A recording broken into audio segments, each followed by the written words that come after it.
Hello and welcome back, everybody. This is your reading on what you can expect for this Virgo eclipse, the Virgo Lunar Eclipse next to the South Node. Okay, so first of all, I would like to talk about eclipses in general, all right? Eclipses are not a time for manifesting. They are not a time for putting a lot of action in. They are not really a time for making an altar and sitting by it and putting intentions out there, okay? And I will tell you a little bit about why. So, eclipses, way back when, in ancient times, when somebody experienced eclipses for the first time, it was removing the light that guides them in the sky, right? In a solar eclipse, you experience this phenomenon where suddenly it's daytime and then it's nighttime. And for ancient civilizations, these were the points in the sky that really guided them. The points in the sky where they knew what time it was, where they were in the world, and they drew energy from those 2 points in the sky. When you remove the light from one of those, it can feel off. The energy feels unstable because we're not in the same configuration, as we normally would be. And we get this sense of uncomfortability. And obviously, when these first people were on this earth, they didn't really understand what that meant for them. So it was quite scary. And I wouldn't really recommend using this chaotic energy to do anything. All right. So we're just going to be talking about what is going to happen for you and what you will be thinking about during the eclipse. I wanted to say as well, what was really interesting about these cards, I just put them here because I was like, this is going to be a good explanation for what we're going to be talking about.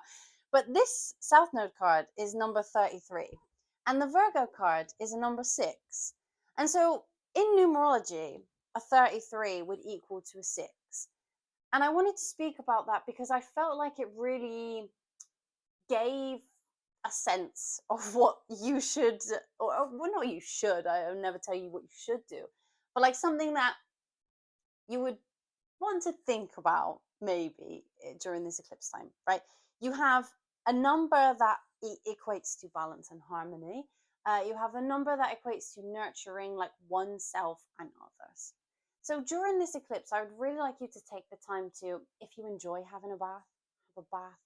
If you enjoy sitting and listening to music in your own headphones and just taking a break from the world, taking a break from social media, going and, watching your favorite show that brings you comfort, whatever it is that makes you feel calm, I would definitely recommend doing it.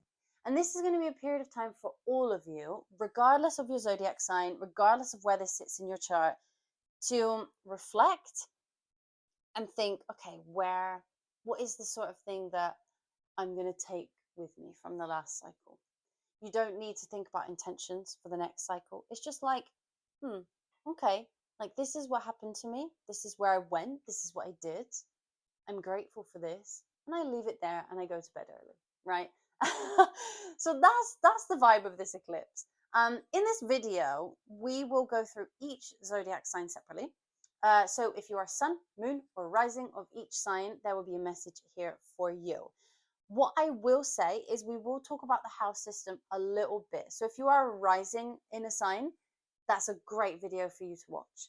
If you are sun, there will be a lot of things that you resonate with. And if you are a moon, especially actually, if you're a Virgo moon, I would recommend you watch Virgo because I think there might be something really in that for you. And definitely if you're a Virgo sun as well, because there's a bit of a disconnect between the moon and the sun. So it will be interesting for you to watch them as well and see if there's something that resonates for you in there. If you have any questions about eclipses, please feel free to write them in the chat. I get a lot of questions about, why you shouldn't manifest, or is it bad if I did try and manifest? Is something going to happen? So if you want to ask any questions like that, please feel free to ask them in the comments. We would be more than happy to give you an answer on that one or any other questions. But we will get started. There will be timestamps for each zodiac sign in the description, so feel free to just skip straight to it if you don't want to watch all of them. If you do, great. I will see you 12 times. But if not, go straight to your one and we will get reading for you. All right?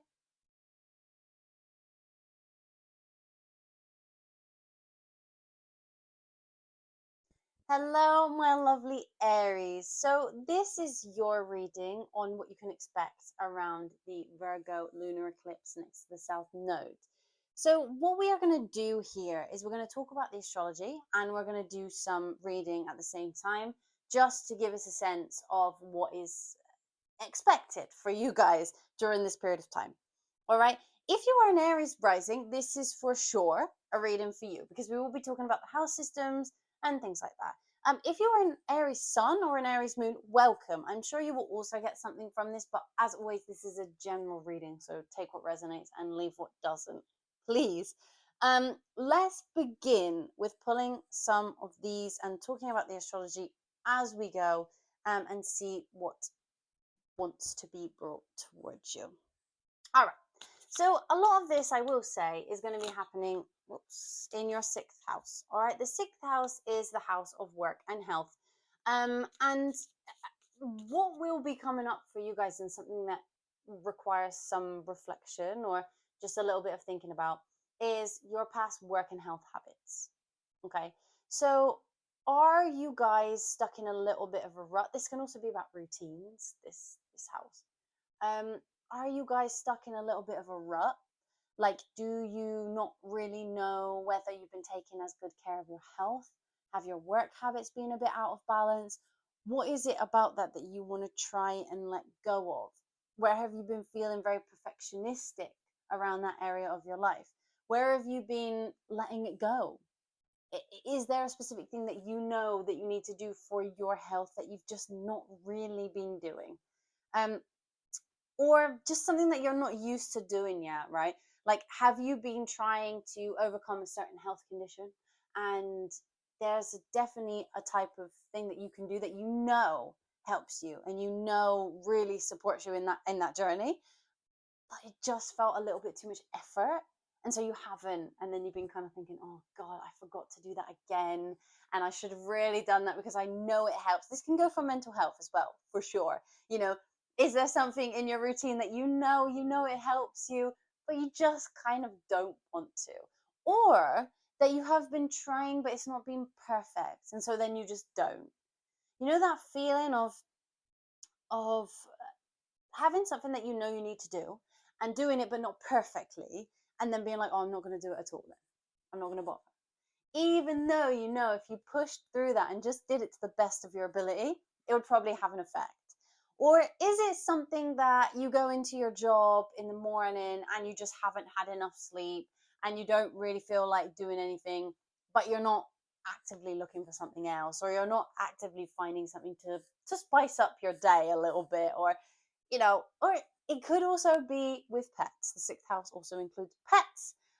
So perhaps you are not taking the dog for a walk as often as you would like, or there's something you forgot to order food that your cat really likes, and then you're like, oh god, I really need to do that, and you're not quite on top of it.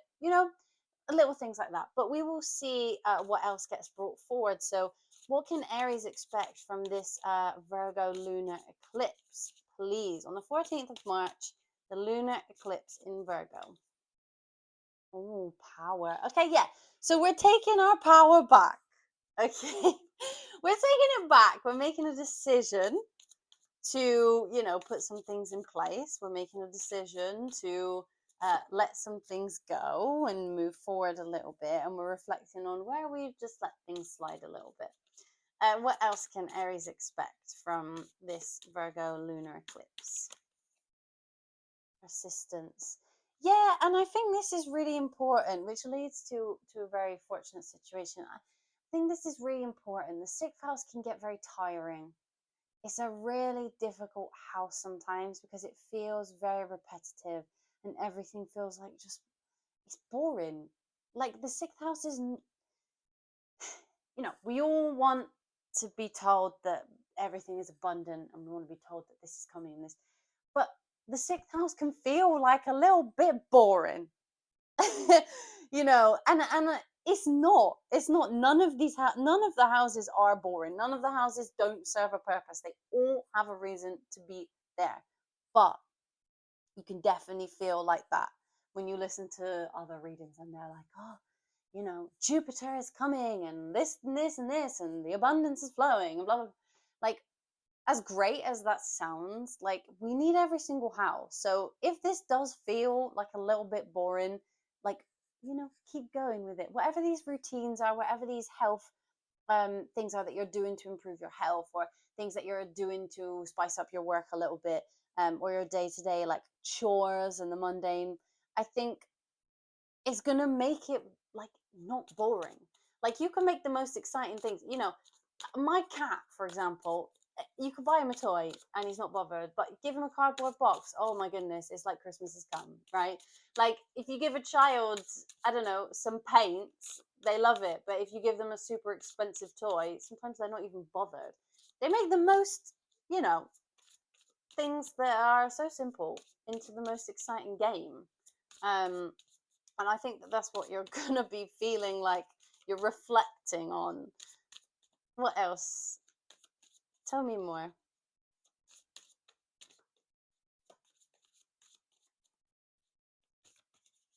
They're a bit quiet.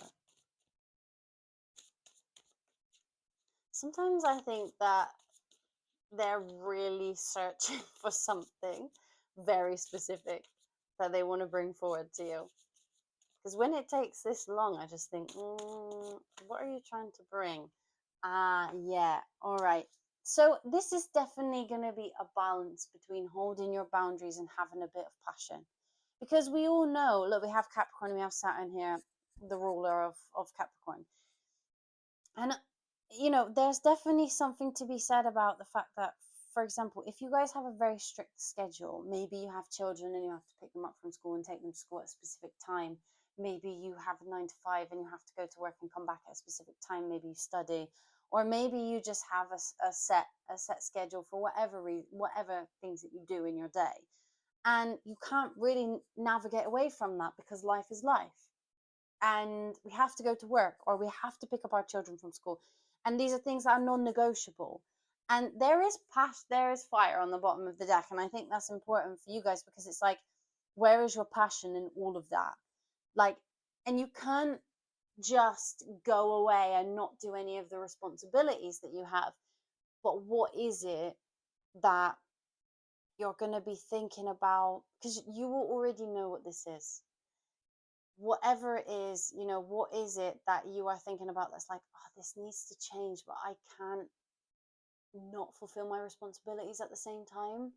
There's people in the world who can just get on a plane, and that sounds great, but how can you make your daily things more exciting? Like, how can it be like getting on a plane? I know it sounds a bit dramatic, but you understand what I'm saying. Cycles. Yeah, all right, fine. So you guys are, as we know, there is the final solar eclipse in Aries at the end of March. Okay, and you guys are nearing the end of a cycle, and I want you to keep that in mind, because as we go through the lunar eclipse in Virgo, this is the start of a new eclipse cycle on a different axis to yours. So you've had the eclipses happening in your first house, and there will still be one, but you are going to be reflecting on this end of a cycle. And even if you didn't know about the eclipse cycle, or even if you didn't think it was relevant, there is something about this that will feel like, oh, okay, this is an eclipse, it's not anywhere near me. Because now you know, right? You're going to be thinking, oh yeah, I have been through a cycle, and that is ending. And in your time to relax, like, really just think, like, where have I come from? And what have I let go of? And now this period of time is going to be really letting go of things that you are very perfectionistic about. There's no need to be perfectionistic about things. You know, you can do things to the best of your ability. And I do wonder whether some of you have perhaps things that chronically pop up in terms of your health or your mental health, and you've been being quite perfectionistic about how you do treatments or how you approach that as a whole. And if things aren't perfect, maybe just giving up on it entirely. But just know that, like,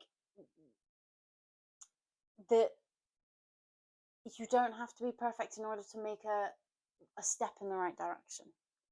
You know, like, you can just do it to the best of your ability. And you will get somewhere. Every little step will get you somewhere. Look, this little guy walking up a mountain, like, he has to carry on. And every single step that he takes is getting him closer to reaching the top of the mountain, right? Like, and if he didn't take tiny steps, he would never get to the top of the mountain. And that's just the truth of the matter. And some of you will be saying, but I'm trying my best, I'm trying my best. And I'm, you know, and I think it's worth mentioning, if you are trying your best, notice where you are perfectionistic about trying your best. Where are you berating yourself? Like, where are you disappointed in your health goals? Maybe some of you do a sport and you're a bit disappointed that you haven't improved as much as you would like, and you're thinking like, oh God, like I don't really know if I can carry on with this sport because I don't feel like I'm getting anywhere, and it's really disheartening.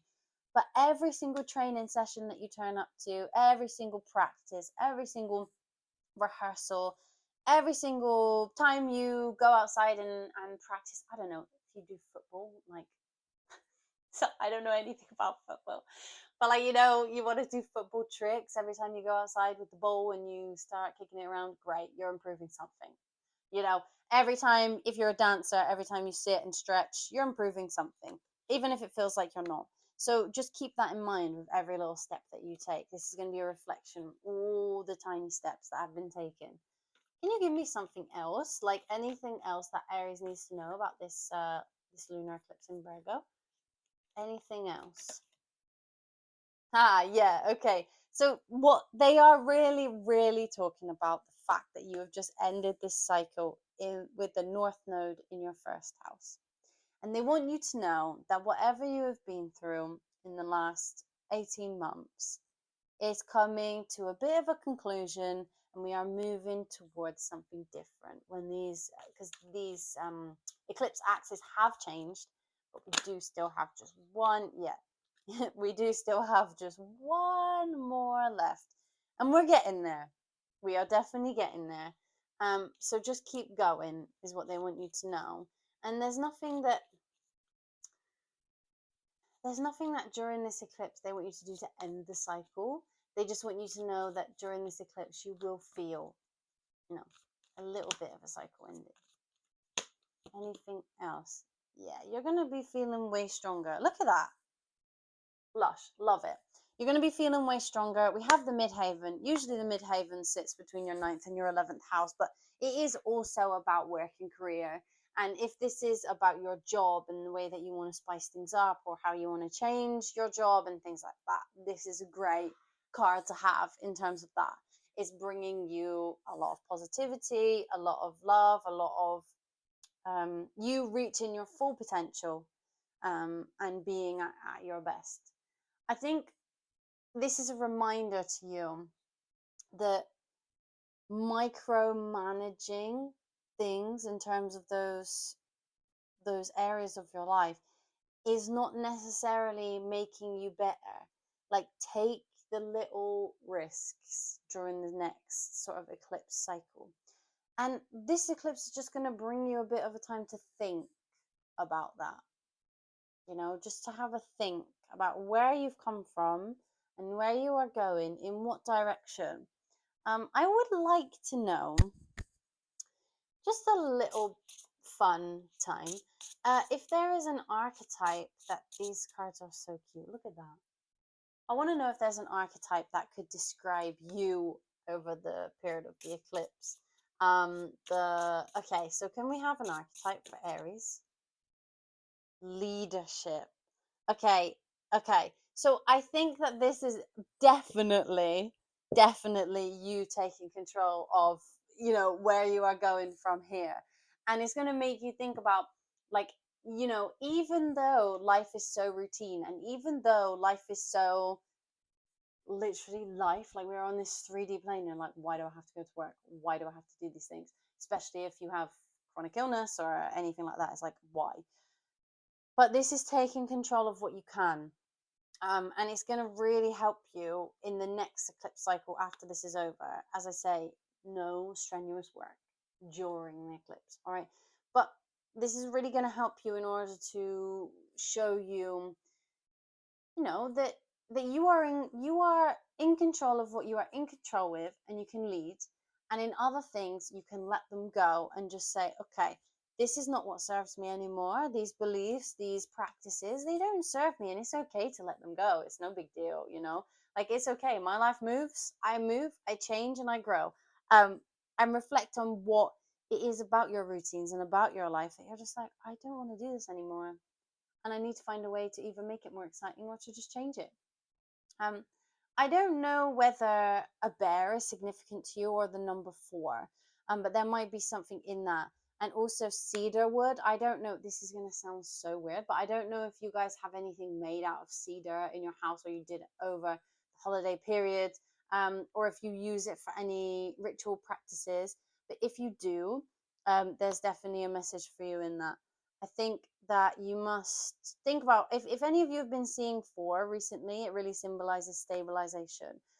So if you've been feeling a little bit unsteady, just know that this is going to bring some, you know, a bit more of a solid foundation for you to practically organize things that you need to organize. All right, and that includes fun. It's not just for you to feel bored. What they really want you to know is that there's a lot to reflect on in terms of the way that you conduct your day-to-day life, and how you bring more fun into the situation. You know, so I don't know whether a bear is significant to you, as I said, but I do believe that bears really symbolize like introspection, healing, and renewal. And I think this is exactly what they want to do. They want you to do in this period of time. You know, reflection is super important. And it's really important to go within yourself and just think, okay, this is what I need to do. It's going to give you some strength. It's going to give you some confidence. And yeah, you're going to be feeling like you can really stand up against the adversity that you've been facing recently. I think that is all we have for you today. I will see you in the next video. If you are a different moon or a different sun or a different rising, I will see you in that video. If not, I will see you in the next one. If you guys would be so kind, please give us a little like or send us a comment. Or if you are really kind, just subscribe to our channel. We have a lot of things that are coming towards you. So please, if you're open to that, we would love that. And I will see you again very soon.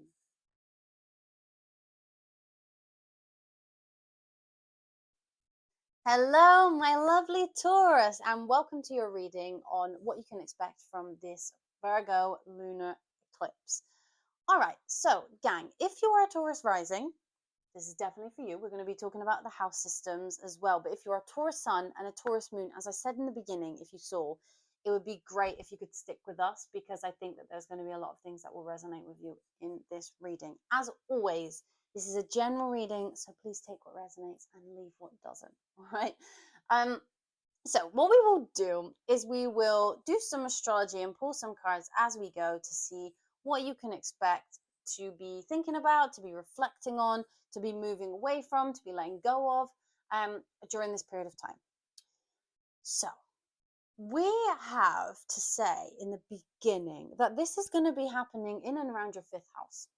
Your 5th house of creative projects, of children, of fun, of pleasure, of children, I already said children, of sexual energy, you know, so that sort of area recently has probably been feeling quite stalled.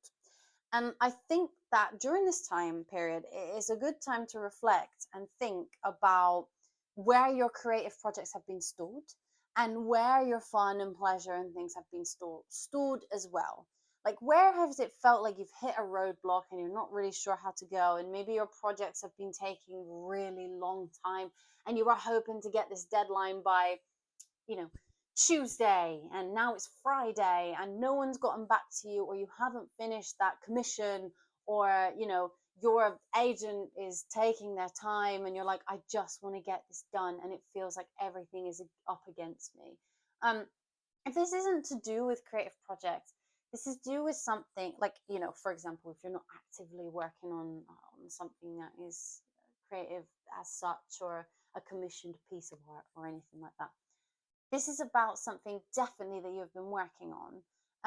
If it is about children as well, this could be something that you're reflecting on, maybe to do with your children, or maybe to do with having children.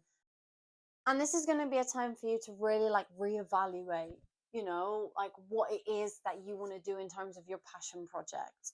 I think it's really important for you to say, um, where have I just felt a bit pulled back in terms of the things that I find really enjoyable?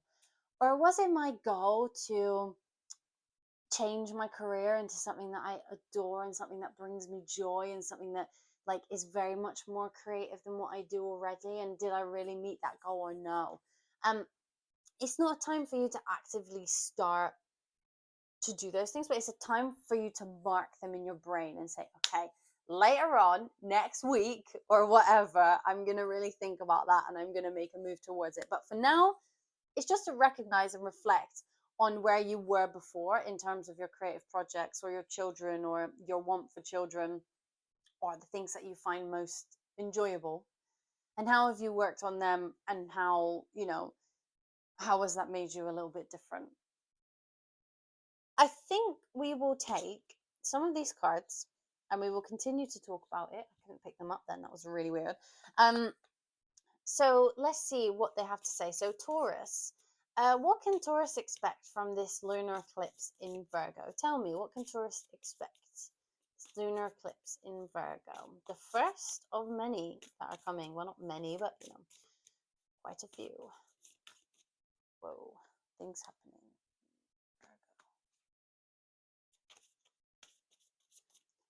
They're going a bit wild, and you know what, I do think that because it's the fifth house, all of you are a little bit chaotic.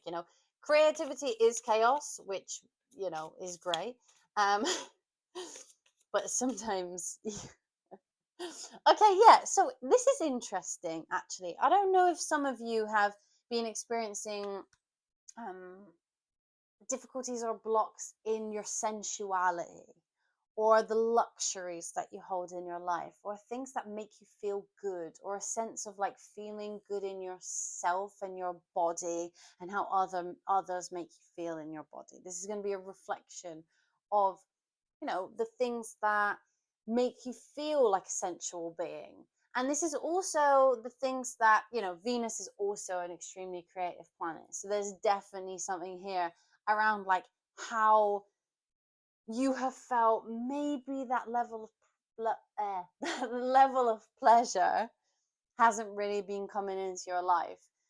They're really going to want you to reflect on that, whether it's both or whether it's one or the other or a multitude of things. This is really important. Venus is important. You should be watching Venus right now. It is also about to go into a retrograde as well. Actually, I believe that happens prior to this. Yeah, there's some kind of shift here. There's some kind of change. There's some sort of release, anything that you've been feeling like you've micromanaged in terms of your pleasure or your fun or your creative projects, and it just hasn't gone very well. Maybe you've experienced some perfectionism in these areas and you haven't felt like you can create enough, because it's not good enough. Every time you create something, it's just not good enough, and you don't want to put it out there, and you haven't taken that risk because you've just felt like, oh, I don't know, like I don't feel proud of this work. But there is always going to be a difference in terms of the way that you perceive your creativity and the way others perceive your creativity. So I would bear that in mind. I would also say that for some of you specifically, this will be around your sensuality.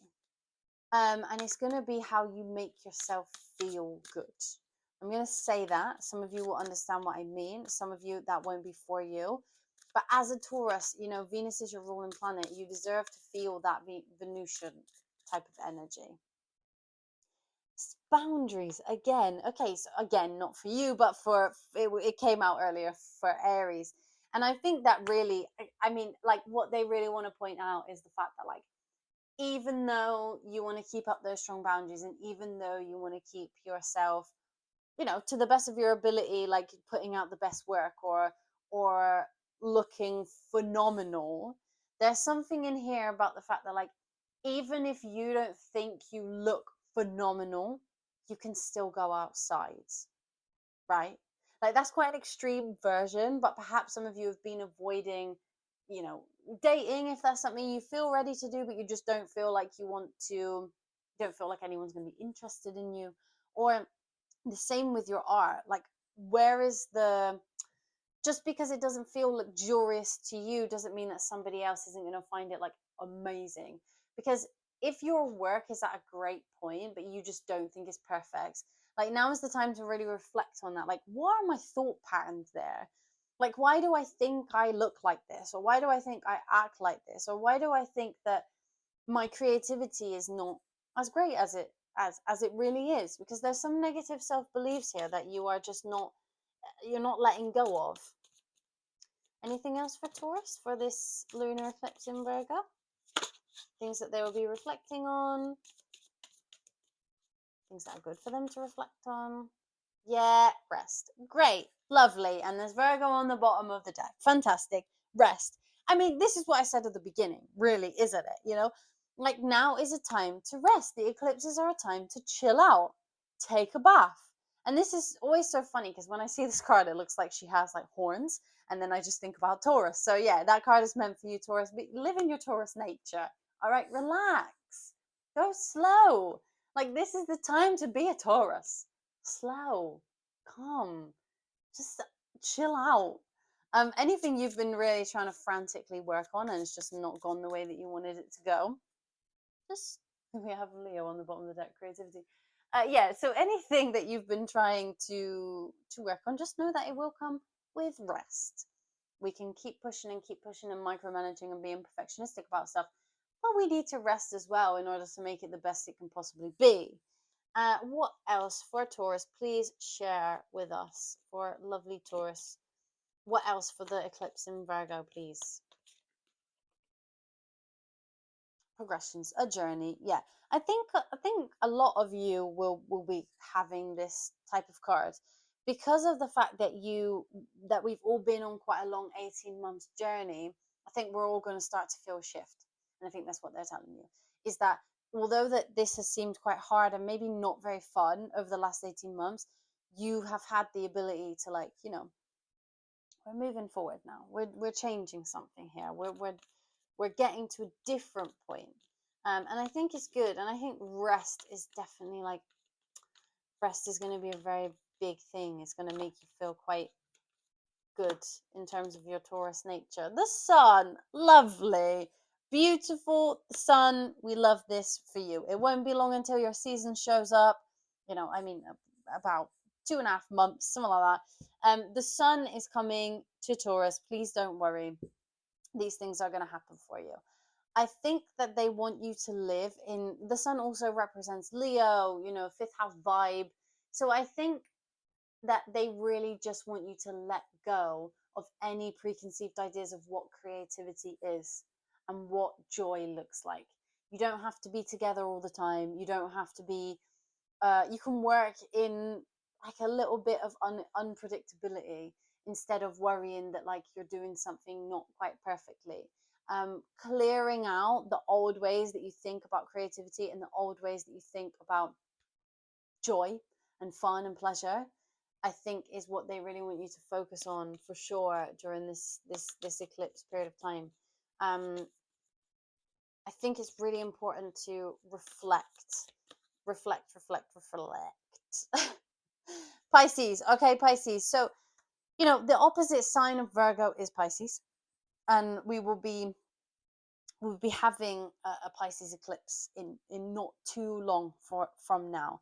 And you know, for you guys, Pisces is in your 11th house. And I think what they really want you to know is that there's a lot of collaborations to be had out there. There's a lot of collaborations to be had. There's a lot of fun things for you to be able to do. And they are coming towards you. You don't have to force them. They are coming. They're on their way. And they're also, if you are interested in, I don't want to make this about love because this is about fun and creativity and pleasure, but it is about pleasure and it is about sensuality and it is about children. So I don't know if any of you are struggling for any reason within your sensuality or your children or, you know, anything that comes along with that, that I can't really talk about necessarily in depth on YouTube, like that area of your life is going to have a little bit of an improvement if it has felt a bit stalled, if it's felt a bit unfulfilling. That will also be improved as well throughout this time, Taurus. And it will be a time for you to like let go of preconceived ideas about what that is. Don't micromanage it. Really take the time to like think, you know, what is it that I am willing to let go of? This is a time to just live in that thought process. Take the time to relax and see what comes to you. When you're in the bath and you close your eyes and you just enter your mind for a while, like what does that bring up for you in terms of this realm? And what do you want to just say goodbye to? I want to do something because I think it's quite fun. I'm going to pull you an archetype for what your archetype is going to be like in this eclipse period of time. All right, like what represents you? These cards are so cute. They have little woodland animals on and little plants. So what archetype would represent Taurus during this time? Please, can you give me something? Please, can you give me an archetype that represents Taurus during this eclipse period of time? Ah, balance. Okay, lovely. Great. I don't know if dragonflies are somehow important to you. I don't know if pansies are important to you in any way. I don't know if they inspire you or if they, you know, if someone that you know has them in their garden and you just love this person very much and they make you feel joy. I don't know if you guys have any connection to the color blue or the color white. But dragonflies really do symbolize like a sense of balance. They symbolize a sense of creativity, of freedom, and pansies represent the sort of love and remembrance and compassion. So I don't know whether there is some sense of importance in those things, but I think what this card is trying to tell you is that you are going to be in a position where you feel like things are just getting a little bit more calm. And although the energy of an eclipse is chaotic, I think there is definitely a striving towards that level of calm and that level of like letting go and being like, yeah, I can create this, or yeah, I can think this about myself, or it's okay to really enjoy myself, right? Like, I know it sounds weird, but like, it's okay to live in my sensuality. I don't know if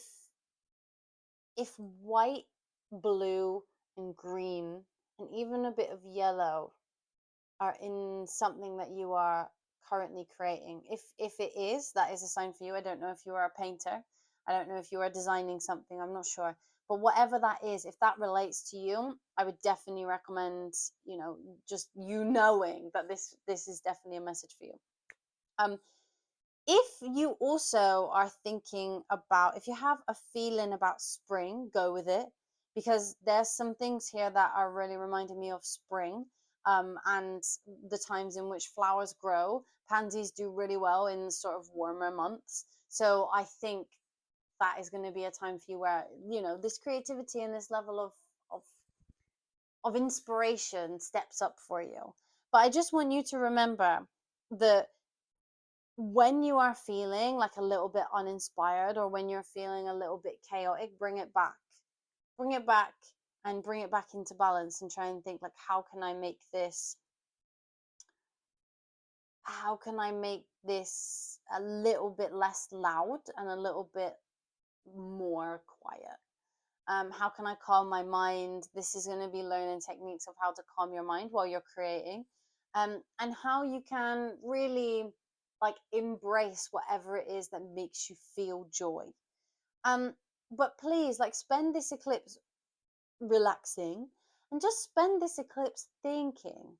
Don't make any altars or try and manifest your creative dream. Just think about it. How has my creative journey changed? How has my creative journey grown? You know, and reflect on it and be like, okay, where am I taking this? Where do I want to let go of these things? Where should I be less perfectionistic? And just wonder about it. And I think it's important. I think it's important for you to know that after this period of time, like, things will start to pick up a little bit. But if you enjoyed your reading, Taurus, please do leave us a little like or a comment. Let us know how you found it. And if you are feeling very, very nice, subscribe to this channel. We are going to be putting out videos like this every single week. So you'll have a lot to enjoy and a lot of things to, listen to while you clean your house or just want a spiritual moment. We will be here. So thank you so much, Taurus, for joining me, and I will see you next time.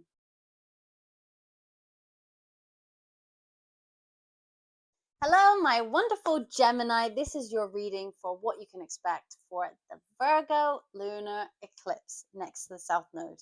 So this is going to be a lot about letting go. And Geminis, if you're a Gemini rising, this video is for you for sure, because we're talking about the house systems. But if you are a Gemini sun or a Gemini moon, please stick with us. I think you're going to resonate with a lot of this because the sun and moon are heavily involved in this eclipse.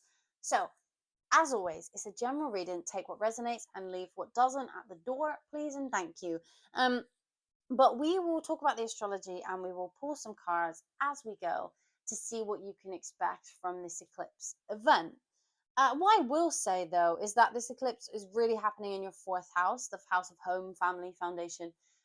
So any issues that you've been experiencing in that realm, whether that is actually issues with family or chosen family, or issues within the home, like a leak, like a wall that looks terrible or a sink that is broken, anything like that, like these are the issues, right, that this is going to bring up for you.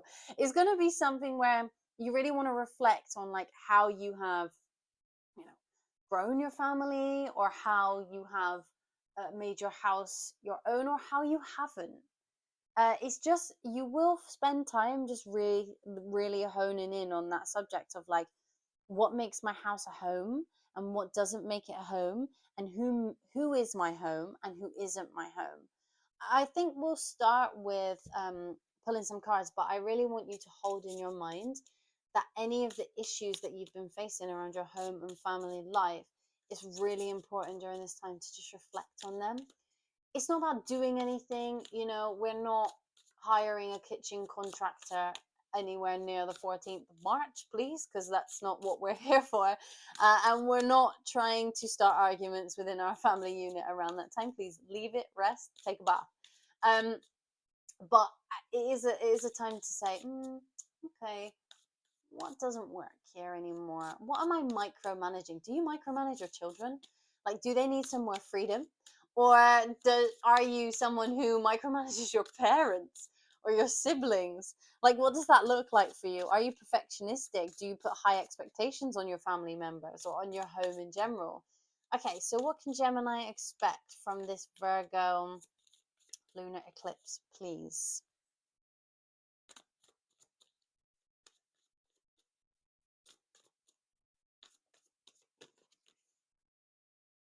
Healing. Okay, great. So this is definitely, some of you have definitely been experiencing issues in the home. There's no doubt about it. All right, and you're going to be reflecting on that. I don't know who started an argument. I don't know who didn't get along with who, and I really don't know why there's been these feuds in your household. I don't know. But what I do think is that there is something, no matter how small you might think, that in someone else's mind may have become something bigger. Or maybe you just, like, maybe you don't have the conversations that you used to, like, it's not like everyone's on silent treatment, but there's something here that's like, not really getting that connection as we had before. Or if this is about you and your physical home, like something here, you're going to be reflecting on the way that you have made your house a home, or the way that you haven't, and like what you would like to have happen in your home in the next 18 months, and like what you would like to let go of in terms of the way that you conduct yourself at home, or the way that you have your home. Is it that you want to move? Like, are you reflecting on the place that you live and maybe thinking, I'm not sure about this, I'd quite like to figure out a way to move? As I said, it's not a time to do so, but this is a time to think about it and work out like, what matters to me in this moment. Oh, we had this in the past reading. I think that's very interesting. But in the past reading for Taurus, I don't know if any of you are Taurus sun or a Taurus moon or a Taurus rising, but this is a connection for you if you are. But there is definitely going to be a transformation or a change in terms of the way that you experience home and family life. I think some of you might be moving, or you have either a child that moves out or a child that moves back home, or somebody that moves out or moves back home. There's some sort of shift in your family dynamic that is happening here. All right, so let's see, what else can Gemini expect? Ah, and rest on the bottom of the deck. Please rest during this eclipse. Okay, so this eclipse might be quite emotional for you. There is something here that's coming up that feels like it is going to be pulling on your heartstrings a little bit. You know, it's going to make you maybe feel a little bit unstable,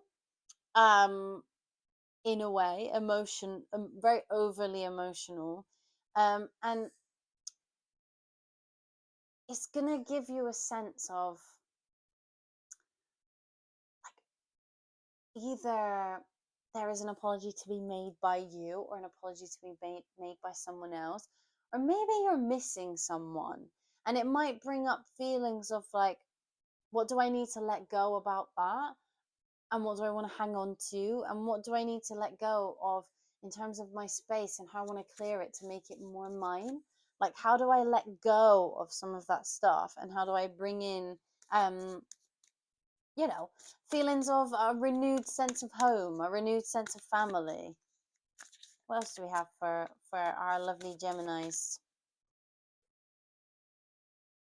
Okay, so instead of, right, so whatever this is making you think about, there is, a fortunate time at the end, all right? So we do have some quite difficult energy, some energy of work between a couple of you or in the house. And then you have this feeling of overwhelming feelings. And then we have a renewed sense of passion. So whatever you are reflecting on during this time is going to make you relight that little fire within you. So I don't know whether your family maybe didn't get along for a while or something like that, or you're just not feeling close to your children anymore, or you're not feeling close to your parents. Whatever it is that this eclipse makes you reflect on in terms of those relationships, or in terms of the way that you experience your home and where you live, it's going to turn into a passion for change. So I don't recommend you change anything in this moment, obviously, during the eclipse, but I do recommend that when you're writing your little list of things that you want to let go of, or you're thinking about what it is that now it's time to give up, or now it's time to try to let go of any resentments that I have towards other people, or difficulties that I have within the home. We have Chiron. I was just shuffling these while I was talking, and we have Chiron again. So whatever it is that you're sort of thinking, I really need to work on that relationship or that connection, it's making my life quite difficult, or I really need to sort this thing out about my house. After the eclipse, you will feel a feeling of passion once again. And I'm glad for you, because I feel like whatever this is, if this is something emotional within your family unit, I am sorry. And this doesn't have to be blood family. Not everyone's family works like that. Some people have a very much close chosen family. So whatever is happening in that, if it is your blood family and you have another chosen family, like perhaps this time we'll be reflecting on like how wonderful that chosen family is and how much they supported you during these moments. What else do we have for Gemini? Tell us more about what they can expect I say this every time, Gemini. If you've seen any of the other videos, when I read for Gemini, the cards are everywhere. And I say this every time. I wonder if it will change after Jupiter exits Gemini, but we will see. All right. So what else can Gemini expect from this lunar eclipse in Virgo? Wow. Okay. A sense of sunshine. Great. And you're on the bottom of the deck there. All right. So whatever is making your home feel quite dark at the moment, whether it is literally a broken light or whether it is like a light went out in some relationships in your home, this is going to be a good time when you come out of it of like, yeah, okay, the spark is back. I feel good. I feel like I can shine a little bit more. Maybe you feel more listened to. Maybe this reflection time gives you the time to say, okay, I really need to say this thing, but I've been scared to do it. But it's hanging on, like I'm hanging on to it and it's making my life quite difficult. Maybe when you say that thing, you're like, oh, great. Love that for me. And you feel much more confident and much more whole in terms of what your home situation looks like. Okay, what else for Gemini? Please tell us what else for Gemini. Oh, okay, nice. So we have some passion coming back, as we do here as well. And we have Chiron on the bottom of the deck. Whatever this is definitely something about a lack of passion that you've been feeling and a difficulty in terms of bringing that passion into the home. I am going to say it. I don't know if some of you are experiencing like some blocks in your sensuality as well. I'm saying it like that. You will know what I mean. Because we have like a sense of healing. Maybe there's been a distance between you and a partner, and that is going to be brought back during this period of time. If that's not you, that's not you. Don't worry. That's just a message that is definitely coming through. If any of you are experiencing a block in that level of connection in terms of your sensuality, that's definitely something to reflect on. Why is that? What's happening in your relationship that is causing that distance? Anything else for my lovely Gemini's gang? Okay, Pisces and Uranus change. All right, lovely. Okay, so Pisces for you guys is your 10th house, which is interesting because we have passion. But what I think they're really talking about here is the North Node going into being in Pisces now. So whatever this eclipse brings up for you in terms of your home and family life, obviously Pisces is your 10th house, but it's going to have a repercussion on your 10th house during the next eclipse in Pisces. We have the one in Aries first, but in the next eclipse in Pisces, it's going to bring up something there. So I don't know whether this, like, your home is your office, and maybe during this eclipse, when you have this thought about, what you want your home to look like, or how you are reflecting on, is your house a home? Maybe you decide during that period of time to create an office space. So when we get that eclipse in Pisces, which won't be too long now, you will feel like, oh wow, I can't believe I created this space. Like, that's really cool and it's really helped me in my career. Or when you heal a relationship with a family member and you're like, oh my goodness, like now we can work together on this thing in our career. I don't know if you work with a partner, I don't know if you work with a parent, like perhaps you work at your parents' business and maybe stuff from home comes to work with you, or you are a parent and you're working at a child's business, or your sibling and you're working at your sibling's business and something from home has sort of seeped into the business.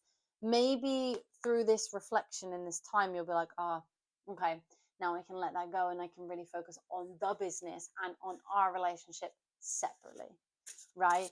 And I think that this is going to be a great period of time for you to say, like, okay, there is a separation here between the two. And how you reflect on that, I would reflect on both of them separately, because they did bring Pisces through. And I think that is important, that in the next eclipse, this is going to have whatever is happening in your home life is going to impact on your career life later on down the line. So this eclipse is a period of time for you to think about, like, what is impacting my family that will later on impact my career if it's fixed. This is something to think about. And just really, you don't have to have the answers now. Eclipses are not for the answers, but eclipses are for reviewing. What do you honestly need to review? Where are you perfectionistic about your family? Where are you micromanaging your family? Or where are people micromanaging you? And how can you get out of that, snare of somebody else? Or like, where are you feeling pressured? Where are you feeling like you have to be perfect? In what area of your family life is that? And how does that impact your career? Whether it's just like, it doesn't even have to be that you work with family, but it could be that home stuff comes with you to work. And when you get to let go of that, that will impact your career in a great way. All right, so I'm going to pull you an archetype for what I think represents, well, not what I think, what they think represents you during this eclipse in Virgo. So yeah, let's see. What archetype would you like to give Geminis during this lunar eclipse in Virgo? What archetypes? Intelligence. Okay, I don't know if you see crows. I'm not familiar with the plant dogwood, but if you see daisies, they really remind me of daisies in a way. Or if you see white flowers with a yellow center, they might be important. So take that from as a sign from your spirit guides, angels, ancestors, whoever it is that you source, universe, God. Take that as a sign that you are on the right path. I also would like to say if you do see crows, it would be worth interacting with them. I feel like they are symbolizing for you a positive change, a positive transformation, and intelligence. I don't know if some of you don't realize how intelligent you are. And I think perhaps at home, you feel like you are made to feel like you're not very intelligent. Okay. And I don't know how it is that you can change that feeling of low self esteem and intelligence in terms of your relationship with your family. What can you let go of? What self limiting beliefs and perfectionism? No, you might not be perfect at everything. No, you might not know every single subject about everything in your home and family that your family wants to discuss. That's fine. They don't know half of what you do about certain subjects. It's fine. You are different people. So, whatever it is that you are limiting yourself in terms of your behavior, please just know because you don't feel good enough, you don't feel intelligent enough. Give yourself a chance to reflect on that. Where does that come from? How can you let that go? What can you do to let go of those things? Cleanse the air, as it were. Like balance this level of spirituality and home life, and use your spirituality in order to support yourself in those relationships. Now, obviously, you don't have to have all the answers. This is what I was saying just now. But there is definitely something here in reflecting, like, how are you different from your family? How are you different from your home, your foundation? Like, where do you guys differ, and how beautiful can it be to be different? So I want to leave you with that, Gemini. But if you enjoyed this video, please do give it a like, give it a little thumbs up, write us a comment if you feel so kind. And if you feel very, very, very kind, please subscribe to this channel. We'll be doing many more of these videos. We will be doing a lot of different types of content. So if you like this video or others, please subscribe and give us a little bit of love. Again, if you are seeing another reading on this video, I will see you then. If you are not seeing other zodiac signs on this video, I will see you the next time. Bye bye.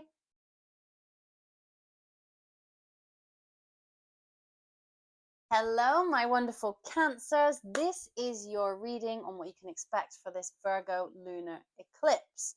Right, so if you're a Cancer rising, this is great for you. We will be talking about the house systems and the astrology that really affects you in terms of your chart. If you are a Cancer sun or a Cancer moon, welcome. You are very welcome here. I think you will also get something from this reading. It would be good if you could also watch your rising sign and your moon sign or your sun sign, because I think all of them, in terms of an eclipse, play a big part. All right. But what we will do is we will talk about the astrology, and we will pull some cards and what you can expect as we go. I will say, though, that a lot of this will be happening in your third house, which is the house of daily life, is the house of communication, is the house of siblings and extended family as well. So there are a lot of topics to cover in the third house. The third house might seem on the surface like a little bit boring, right? Some people say it's really boring. Oh, it's not really interesting subjects. Okay, we all want to know the Jupiter is coming into where? I mean, Cancers, Jupiter is coming into your first house. A lot of excitement coming there later on this year. But the third house, please treat it as equally important. Each house has a level of importance in our lives that is equally as prominent. Okay, so although a lot of things will be coming up about your daily routines and your relationship to siblings or extended family, or people that feel like siblings or extended family, try not to dismiss it as something that isn't important, because these things all impact other areas of your life. So we'll start with the cards as well, and we will talk about the astrology as we go. But what can Cancers expect for this Virgo eclipse, lunar eclipse, this lunar eclipse in Virgo? What can they expect? Tell me things. What can they expect?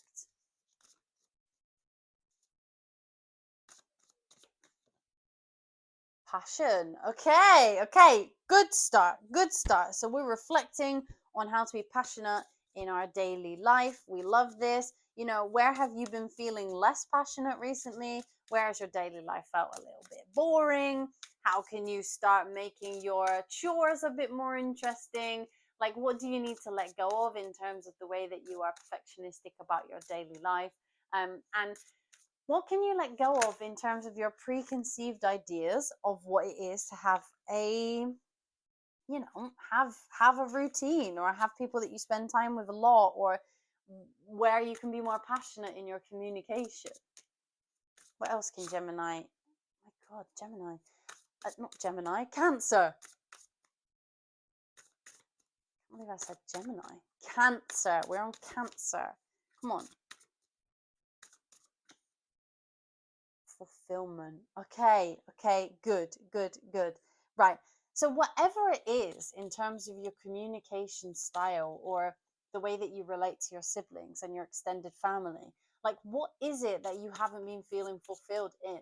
Like, how have you felt like maybe you haven't told the whole truth to people, or you've held something back, or maybe like other people have made you feel a little bit small on occasion? Or where is it that your daily life has made you feel like, oh my goodness, this is not getting me anywhere? You know, like when you just feel like you wake up, you go to work, you go to bed, and you're just like, nothing's really making me feel like I'm going somewhere. I'm just doing daily life as it goes, and I'm being a bit forgetting that like life is for living. And obviously we all have responsibilities, we all have washing up to be done, or we all have laundry to do, or we all have, you know, to walk the dog, or to vacuum the place, right? Like, but where is this going in terms of your future plans and your future prospects? Like, where can you heal your relationship with the day-to-day mundane things? Where can I balance my spirituality and my practicality in order to let me live a completely full life? Yeah. Are you lacking motivation? This is going to be a time to reflect on how motivated you are in order to keep going. Like, how motivated are you to make your daily life something where you feel like you are moving in the right direction? How motivated have you been in terms of your relationships with your extended family? Like, do you spend a lot of time in your daily life doing other things and not connecting with your family? Like, is there a disconnection between the relationships, like maybe close friends, you know, friends that you've had for a really long time? Maybe you went to school with them, or you've just known them since teenagehood, or maybe you are a teenager and these are friends from primary school. I'm not sure. um or if you are a full blown adult, like, where have you missed out on the relationships that you had as a young person? And where have you let daily life take over, and you've not really communicated with them in a while? Is there something that you could do in your daily life in order to connect with those people a bit more? Is there times that you feel that the mundane tasks of your life has taken over? This is a time to reflect on, like, what is the balance between my relationships that are very, very close to me, or that were once very, very close to me, and now I've just let work take over, I've just let school take over, or I've just let, you know, someone says, oh, can you go for coffee this morning? And you're like, oh, I had a really busy week at work and now I need to clean the house. Maybe I'll clean the house instead of going for coffee. What is it that you can do? What can you reflect on in order to balance that going forward? Like, can you vacuum your house and go and have a quick coffee? Or can you suggest, like, let's have a phone conversation while I clean the house? Like, how can you balance those two things? And this definitely is going to really make you think about that action that you've been taking. Like, we have Virgo on the bottom of the deck, right? Like, where have you been taking action that hasn't served everyone involved? Again, like, we all have to do daily life. It is that way. We live in the 3D. It's a bit boring sometimes, but we have to do it, unfortunately. But what are you missing out on by just purely focusing on your day-to-day responsibilities? Like, what is there in your life that you're just not really putting effort into because you're putting your priorities somewhere else? Like, what? Yeah. So, and this is not about being self-centered, because we all have to do things for ourselves, and I'm definitely a big advocate for doing things for yourself and not doing everything for everybody else. But there is something here that says, where are you neglecting certain relationships and certain connections versus the mundane things that you may be feeling are super important in that moment, but can wait a little bit? And where are you not communicating to people who really need a bit of communication? Like, are you slacking on replying to the group chat? Are you not calling your friends when they say, I kind of need something, and you haven't spoke to them in a really long time? Where are you neglecting like those hours that you have to go for a coffee in favor of watching a TV show? These things that can wait or don't have to be done. Maybe you've got yourself into quite a sticky routine, and you're sort of micromanaging your time instead of being free. So maybe on Monday you were like, on Friday night I'm going to watch this reality show that I really need to watch. It's on at 7 p.m. We're going to watch it. And then your friend on Thursday calls you and is like, hey, like, I'm having a get together. I haven't seen anyone in a really long time and I would really love to see you. Can you come? And you're like, what excuse can I make up to not go because I really just want to watch my show? Or I'm really lazy today. Like, where can you just once a month at least bring that into your life? This is a reflection on what is the balance, the work life, the daily life, the family life balance. Like, what does that balance look like? And for those of you with siblings, like, perhaps you don't live with each other anymore, perhaps one of you has children, the other one doesn't, or your cousins or extended family, maybe some of them have kids or responsibilities that you don't, and they only have one chance in the year to see you and you don't show up.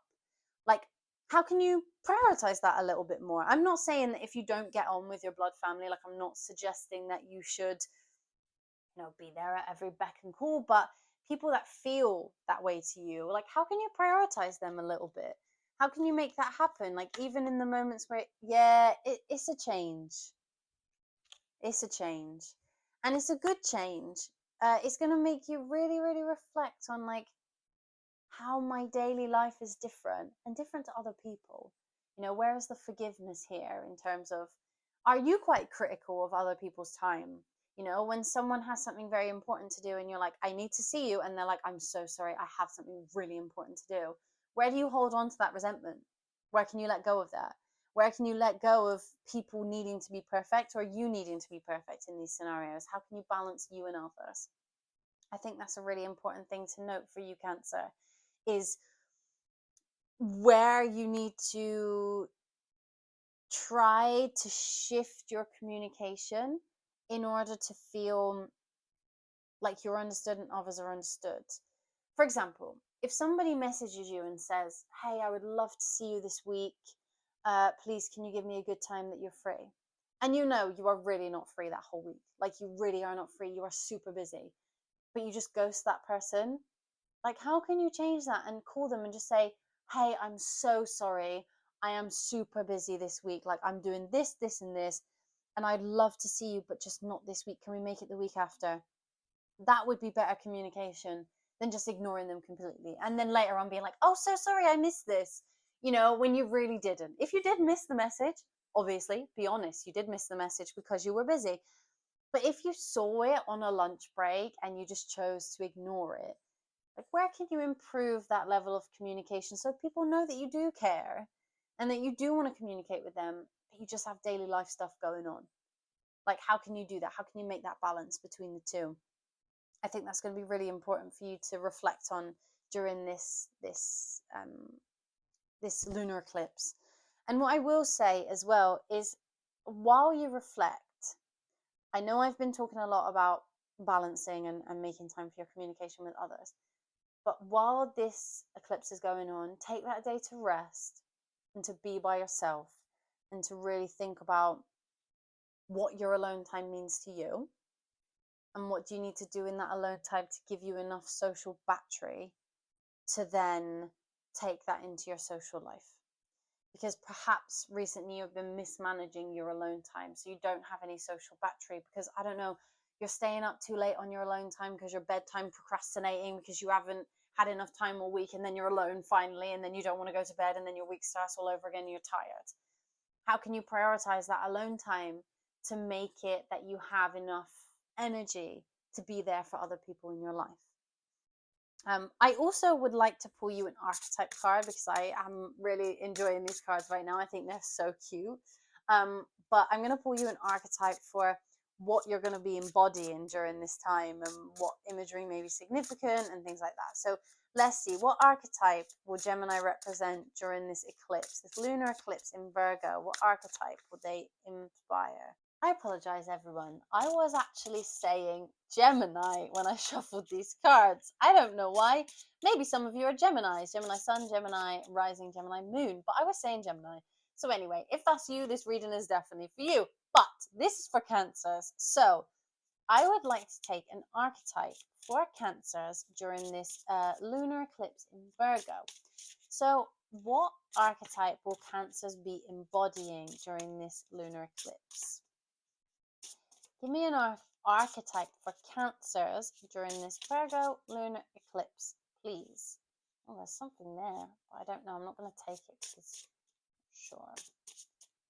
Archetype for Cancer, please.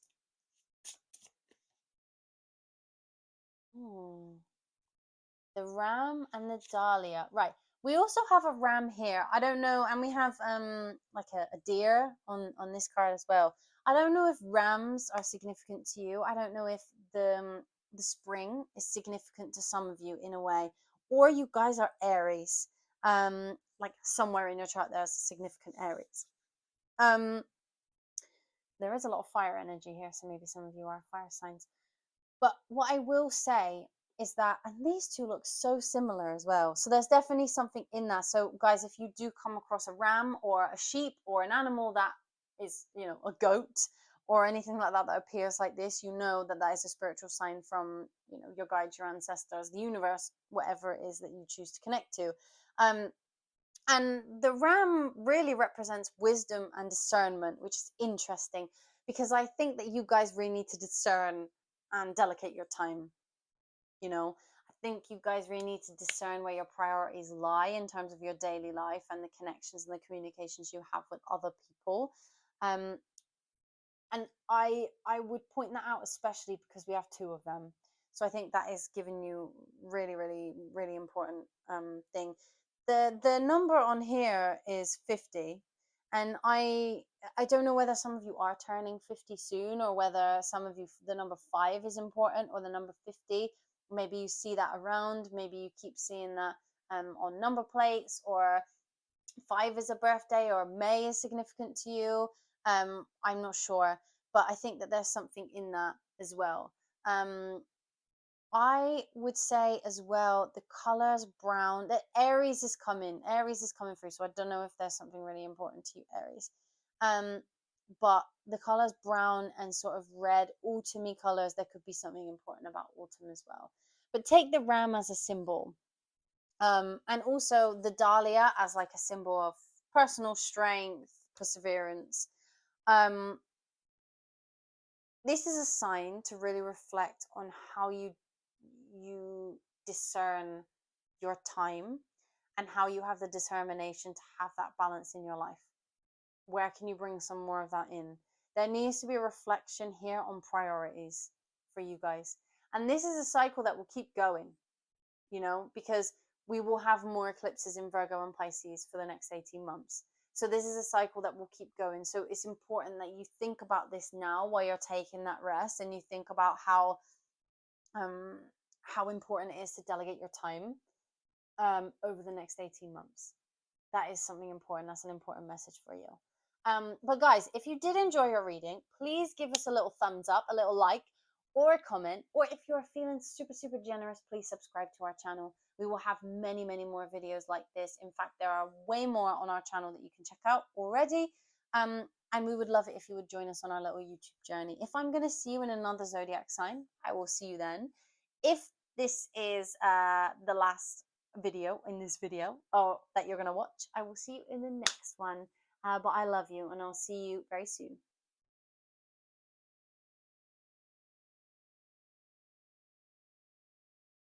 Hello, my wonderful Leos. This is your reading on what you can expect for the lunar eclipse in Virgo. So we will do it like this. We will pull cards and we will talk about the astrology as we go. If you are a Leo rising, this is especially important for you because we will be talking about the astrology, the house systems that are reflected in your chart.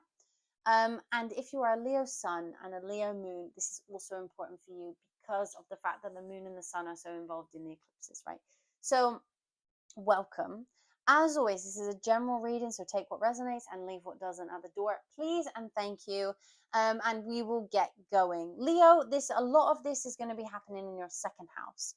So any money blocks or any self-worth blocks that you've been experiencing are going to come to the forefront of your reflections during this eclipse. And I think that it's important to know that this isn't a time for manifesting money. I really want to reiterate that to you. You don't want to be using this eclipse energy for that. You don't do it. But what I will say is that this is definitely a time to reflect on the way that you manage money and the way that you manage your assets and the way that you approach your sense of self-worth. I think that there's a lot of reflection to be had here around how you talk to yourself and how your money impacts your self-worth. Do you struggle with money and then therefore you think you are not worth anything because of your lack of material possessions? Or do you think you will be worth more when you have more money? I don't know. What is that thought process for you? That is something that you're going to really need to keep an eye on and reflect on during this time. We will start pulling some cards for you about what is going to be, what you can expect for this eclipse, and we will go from there. Woo! Okay. So, look, this is definitely about starting your journey on reflecting about what makes you feel lucky and what makes you feel abundant. Is it material or is it mental? And is it both of them together? I would suggest it's both of them together. Healthy mind, healthy material possessions, right? Safe material possessions. And I think it's important to note that whatever this is that you will be reflecting on is going to help you in the future to really increase your sense of self-worth and hopefully in that same time increase your monetary value and possessions if that is something that you aspire towards. What else can Leo expect from this Virgo lunar eclipse? What else can they expect? Oh my goodness, you just popped out, but I'm going to put that back in because there's more than just that card there.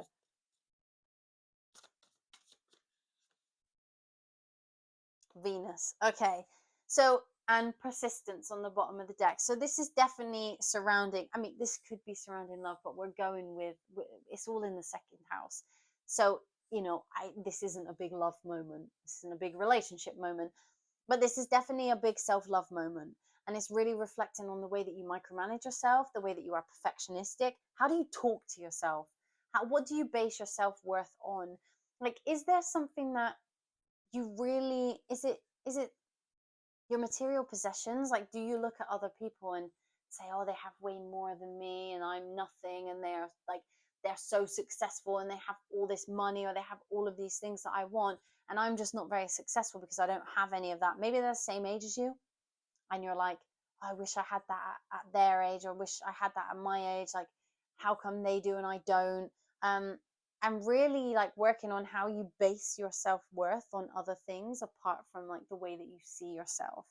You know, it's about being more clear-headed about the things that you say about yourself and the way that you interact with your own thoughts and feelings. What else can Leo expect to be reflecting on in this Virgo eclipse? Joy. Yeah, okay, and luck. Yeah, all right, fine. So you have Jupiter on the bottom of the deck, and we have Sagittarius. Sagittarius, Jupiter is the ruler of Sagittarius. And this is definitely all about how you perceive yourself to be lucky or unlucky, or what brings you joy and what doesn't. Like, how can you bring yourself joy through your own mind and through your own sense of self worth? Like, what makes you feel good? What can you do in your own brain to remember, like, the beauty of you and remember that you are worth so much more than perhaps what you compare yourself to on social media or your friends or people buying things in store. Maybe you work in a shop and it's really sad because you have to watch people all day buy things that you really want to buy.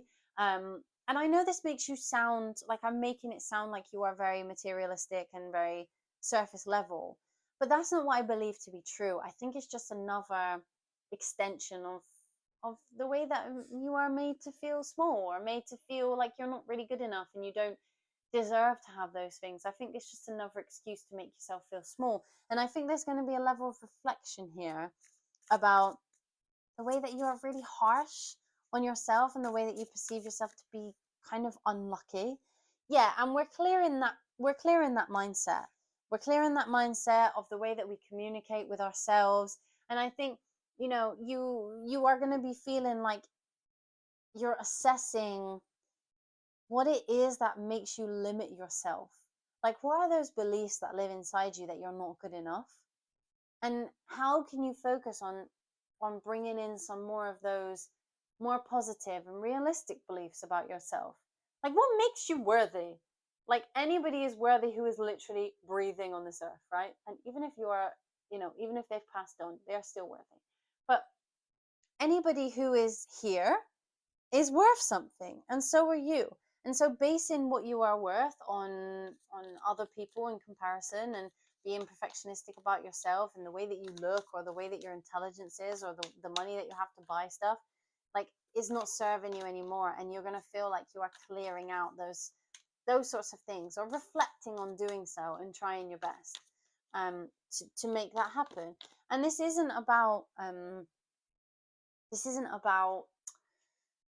you know about like berating yourself or any of those things, or like really letting go of things that you need, or like saying like, oh my god, I'm never it's not about toxic positivity either. This is just about being realistic and saying, but I am worth something. I have a community, or at least I will have a community very soon that appreciates me, that makes me feel like I am worth something, and I fit into that because I am so confident in myself and my abilities and the things that I am worth.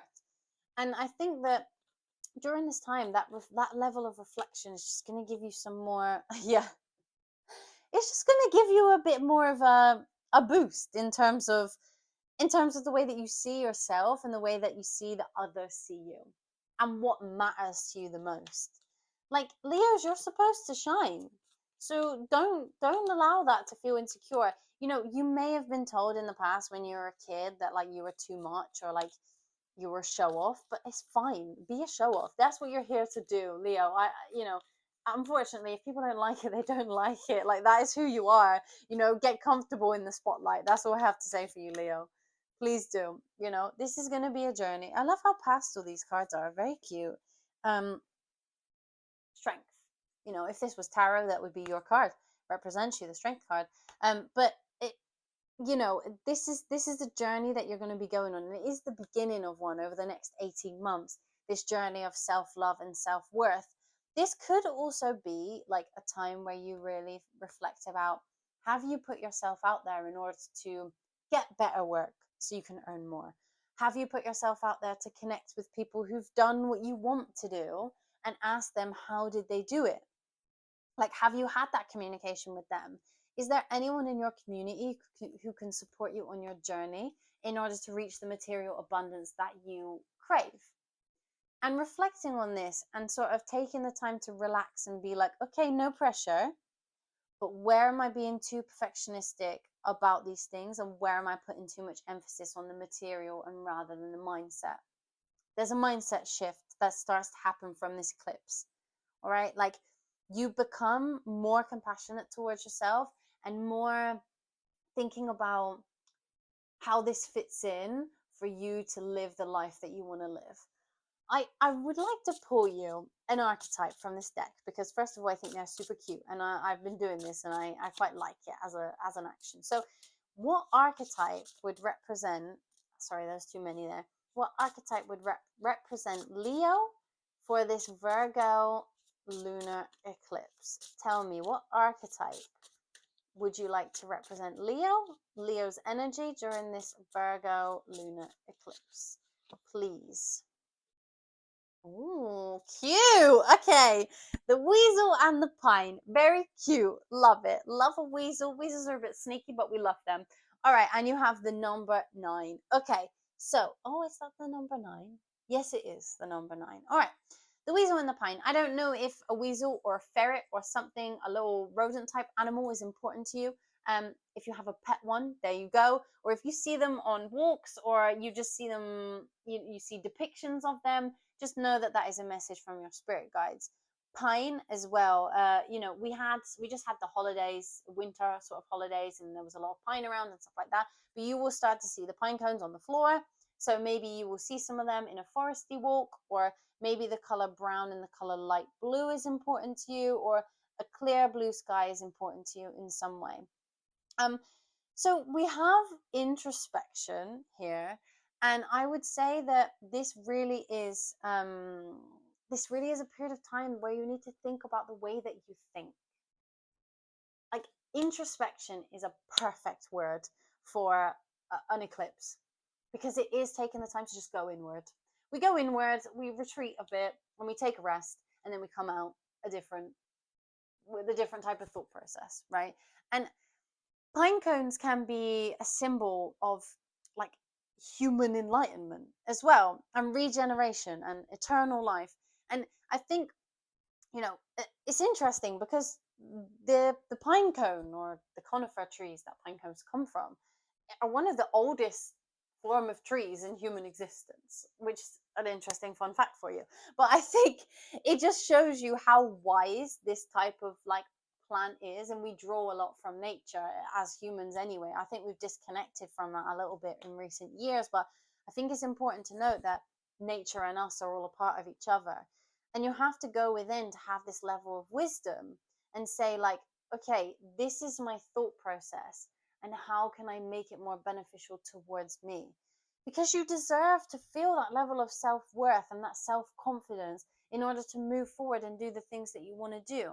I think, a weasel also really teaches you to like live in that confidence, and you need to develop like a clear mind, because the only way to reach your goals really is to clear your mind of all things. That level of negativity towards yourself is never really going to get you where you want to go. And if a material gain is your goal, great. Everybody, I think, on this earth, even if they say they don't, and if they don't, congratulations to them. But most of us have to live a life, in a material realm. And material things are very important to us. But the comparison between what others have and what we have is the part where it gets detrimental. But clearing your mind of all of that, of all of your perfectionism, and really living in the confidence that Leo generally has as a sign, is going to get you to that material place that you want to be, because you can be as successful as you want. And I'm not sure if the number 9 is important to you, but if you see it a lot, that might be definitely a sign from the universe or angels or spirit guides or whoever it is that you feel connected to, or whatever it is. There is a message there for you as well in the number 9. So I will just say that, please, Leo, go out there in your confidence and live in the level of self-worth that you believe that others have, that you really want. And keep the number 9 in your mind, and remember that, like, I think it's interesting. I mean, these are all on the same card, so it makes sense. But 9 is also linked to enlightenment and compassion. It's a humanitarian energy, 9. And I think that is mainly needing to be pointed at you. I'm sure you are compassionate to others. I'm sure you have a great sense of friendship with other people. I'm sure you build people up, a cheerleader. But I think now's the time to be your own cheerleader. And that's what I'm going to leave you with. Reflect during this time. Do not manifest or do any of that. Just reflect on where your speech, your inner dialogue is not serving you anymore.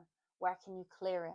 Where can you leave space in your mind for new things, new opportunities, new things that only come from a level of confidence? Leo, if you enjoyed this reading, please give us a little thumbs up, a little like, and a lovely comment in the comments. That would be cool. And if you feel extra generous, please subscribe to this channel. We will be bringing you much more readings like this every single week, and hopefully you will join us for that. If I don't see you in another zodiac sign in this video, I will see you in the next one. And if I see you in another zodiac sign, great. We'll see you then.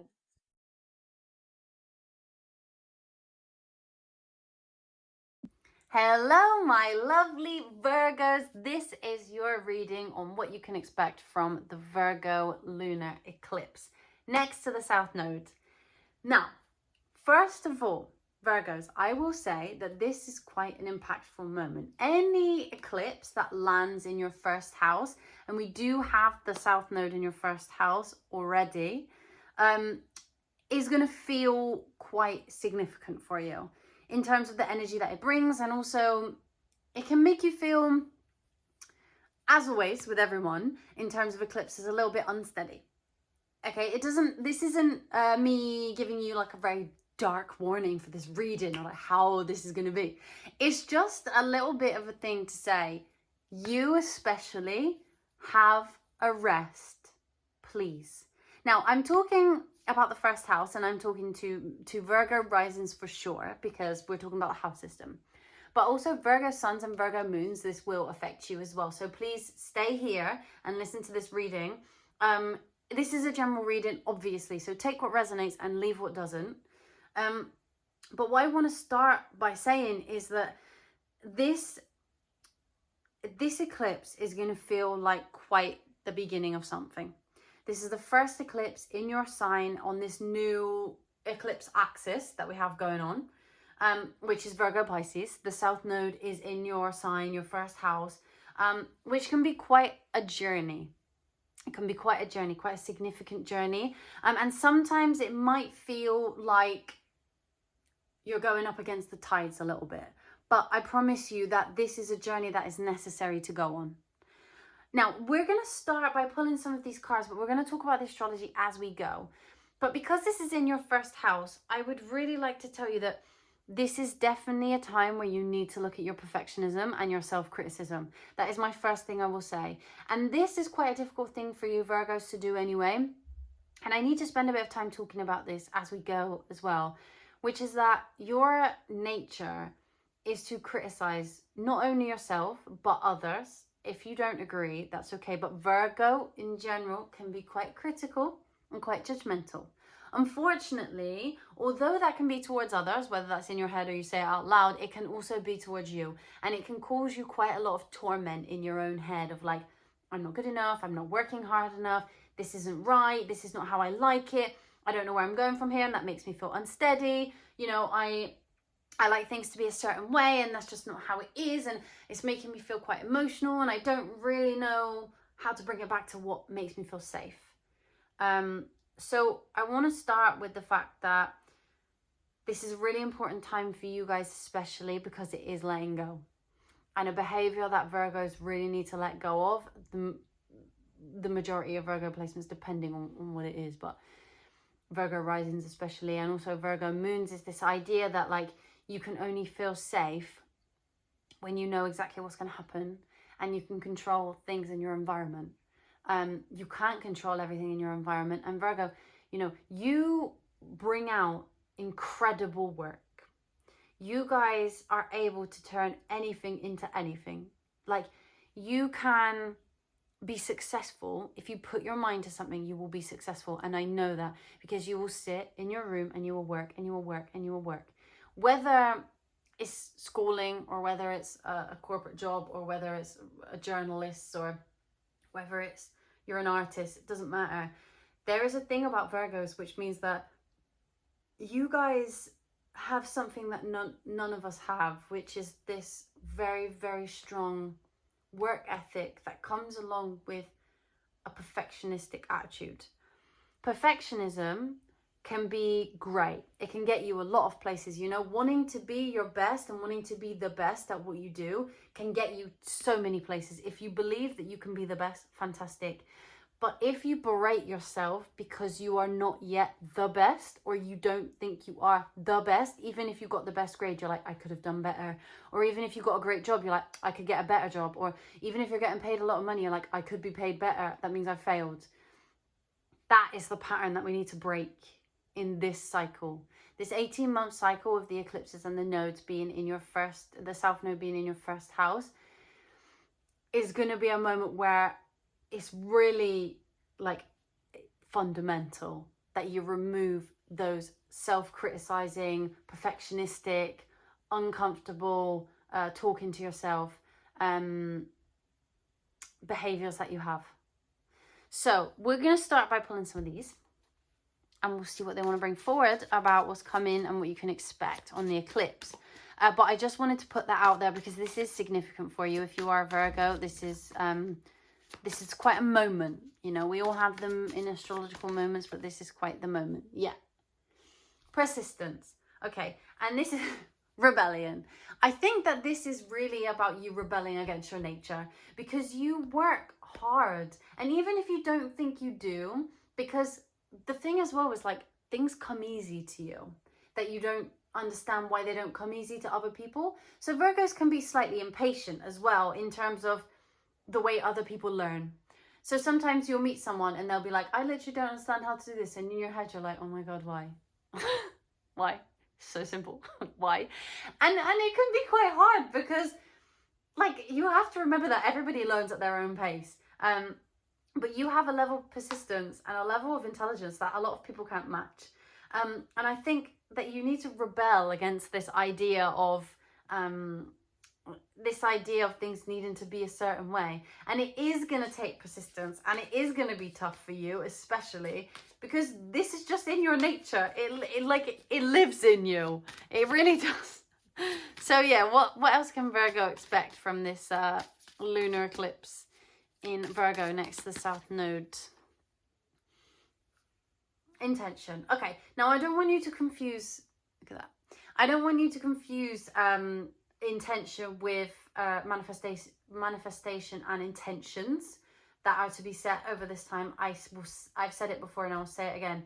Please don't manifest during eclipses. It's not great. The energy's not amazing, and it's not really conducive to like expansive new beginnings in your life, right? Like making an altar to the moon is not a good idea. It's not that it's going to do bad things. It's just that it just brings in some not great energy, and I don't like it. So I'm just saying that to you. But this is really, it's interesting. You have full moon and you have new moon, which is like opposite sides of the scale. And I think that this is really about what are my intentions for my life going forward? Like, where can you reflect on how the way that you behave and the way that you express your perfectionism, does that really help you get to your goal? Like, what is your intention for, you know, where you want to be? Like, and how do your intentions or the way that you think inside your mind, how does that affect your reality? Does it give you, does this perfectionistic attitude mean that you don't complete a lot of tasks because you struggle to do things that are not perfect? So you start something and then you're like, I don't like it, and you just throw it away, and that's it. And you don't really get anywhere because you've just given up on yourself because it isn't the best. It isn't the best thing. Like, what is the intention behind your thought pattern in your mind? And whenever you won't have the answers during the eclipse, but this is something that you really need to think about as you go through, is like, whatever you discover about the way that you think about yourself and the way that you put your work out there, at some point after this eclipse, and sort of probably mainly after the 18-month cycle, but I would say somewhere in between, you will start to recognize things and you're like, oh yeah, like I can do this. This is the answer to changing that about my behavior, or changing that about my thought pattern. Oops. What else can Virgo expect for this eclipse? Nurture. Yeah, this is definitely a time to nurture yourself. It's a time to nurture yourself. It's a time to really like hone in on those things that you don't take care of yourself about. Because you don't take care of yourself. And some of you say, yeah, but I do all of these spiritual practices. And I'm like, I have a bath every night and I do this. And the issue is that probably a lot of you do those things, but you do them as a routine, as a set routine. And you probably get annoyed if you don't do them. And you hold on to them and hold on to them. And I think this is just about taking this time to be kind. And we have rebellion as well. Again, it's rebelling against your thought patterns that keep you stuck in a cycle. And during this eclipse, you're really like going to be called to just take care of yourself, to be selfish, to make yourself feel, to be curious about how you can, and creative about how you can change up your schedule. Like, what else can you do? Like, can you bring something new in that shakes things up a little bit, but you're like, oh, actually, this is something fun and cool and new that I decided that I wanted to do, and I took a chance on it, even though it made me feel uncomfortable, even though it made me feel unsafe. Like, this is something that I want to do. So in this time when you're reflecting, really think like, how did you get to this point? But what do you want to let go of in order to experience those new and exciting things? Like, are there places that you decide that you don't want to go because you're too nervous about going? Or are there activities that you don't do for some insecurity or other? Or is there films that you don't go and see at the cinema because you think, oh, I won't like it, so what's the point? Or, you know, are there foods that you really want to try but you haven't been able to try because for some reason you're like, oh no, I won't like that, or oh no, I shouldn't have that one, or whatever. Like, what is it that you hold back from yourself that is spontaneous but might lead somewhere cool? Let's see again. Like, what else does Virgo, oh my goodness, sorry, that was too many. What else does Virgo need to expect during this eclipse? Sorry, that's too many again. Ooh.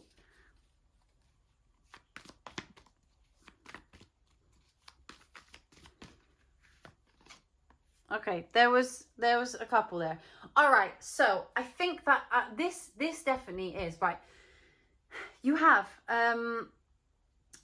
soon enough we will start experiencing eclipses on the Pisces part of this axis, right? Pisces is your 7th house, the house of relationships, the house of committed partnerships, which I think is really interesting. They bring out a 7th house and the ruler of Pisces, the ascendant ruler of Pisces.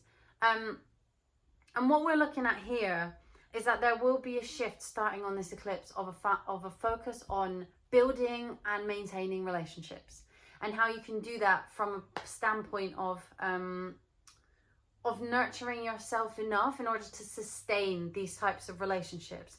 So this eclipse is a really good time to reflect on, how do you act as a partner? Is there a yearning inside of you for a partner? Like, if you have had partners in the past, do you miss the idea of a partner? Do you miss that connection with someone? If you do have a partner already, there's some sort of expansion that will go into these partnerships. Maybe some of you will end up, this is a side note, but maybe some of you will end up like getting married or expanding your family and things like that. We do have a video on the nodes, which I would recommend that you check out as well, because we talk about this. But this is going to be a time for you to reflect and really refine, like, what does a relationship mean to me?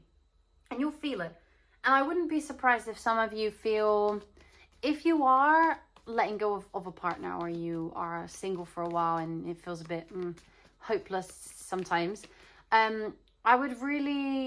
I think that you might find this day quite emotional. It's the 14th of March, so I would definitely book it off work if you have work, and get your candles ready and your bath ready and your favorite films and some tissues, right? You're gonna feel this level of reflection. I have 1331 on the clock there, you see. That's a number for me, and it's a number for you, because I always see that number. I see numbers like that, so that's definitely for you now.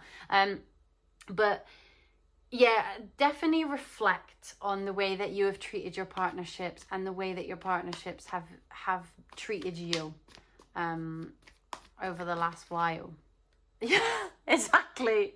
That's what I'm saying. Exactly. Yeah, a partnership. So if you are in a partnership already, reflect on the ways that that partnership is amazing and reflect on the ways that that partnership needs work. If you're not in a partnership, reflect on the ways that you make a good partner, reflect on the ways that you don't. And also reflect the ways that you, reflect the ways that other people make you feel and the ways that, you know, that you make others feel. Sorry, I put these like this. They were more even before because they're together as cards, but now I'm going to make it, because probably all the Virgos watching this are like, oh my god, it's not straight, it's so stressful. But it's straight for you now, Virgo. I hope that that is straight enough, all right? But if it's not, please feel free to let me know in the comments. All right, I want just one more thing. What can they expect to reflect on over this eclipse in Virgo, this lunar eclipse? Their strength. Yeah. 1331 or 3113. You see, I told you that was a message for you. And we were talking about partnerships, Pisces. So this is definitely a message about you and the way that you feel about yourself and the way that you bring yourself into partnerships. Because either your partnerships are going to get stronger over the next 18 months, or you're going to have new partnerships brought in that will make you feel like, oh, this is possible to have a healthy partnership. But that work also depends on you. And that's the part that I don't know that you guys really want to hear either. Some of you, maybe you've been having great conversations with a therapist. If you have a therapist or you would like one, book a session on the 14th of March or thereabouts. Great thing to do, have a good conversation with your therapist around this time. But if you don't and you don't fancy that, this is just something that, like, your partnerships are going to improve very much, but unfortunately it requires more work from you than perhaps it does from other people. And now I'm not saying that every single person will be in this position, because some people are dealing with partnerships that are very difficult for them.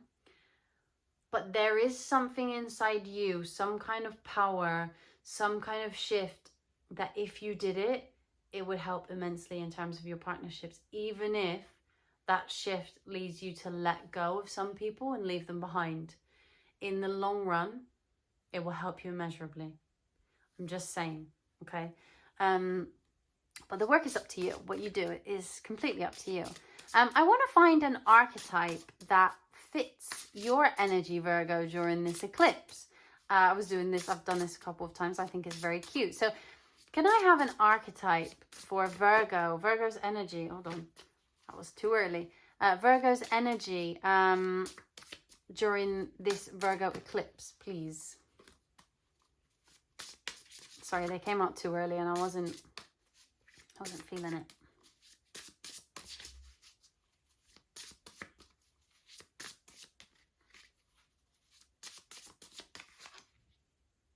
Oh, you have such a cute card.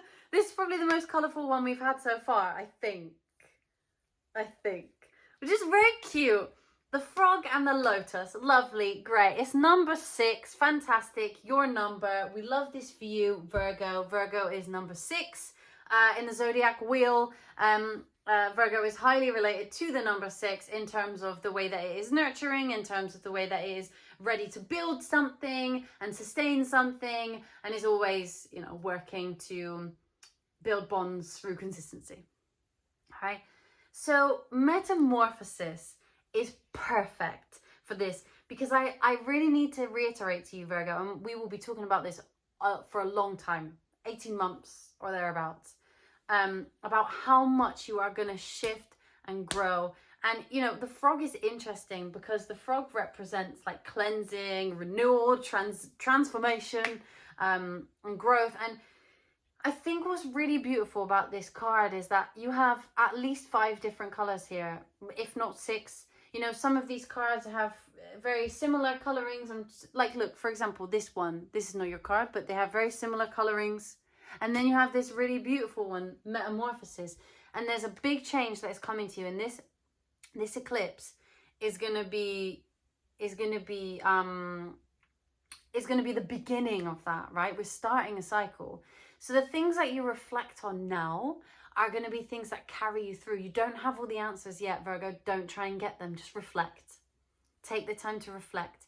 And, you know, just like the frog leaping from lily pad to lily pad, do the leap. Give it a go. None of you are going to be comfortable. All right? I'm being honest with you. You like comfortability. At this point, I'm just giving you great advice. You will not be comfortable. Suck it up. Take a breath and jump. All right? Now, the lotus flower is also about like purity, rebirth, strength. And like that is what you really have to embody. You guys are very pure. You like to whittle things down to its purest form.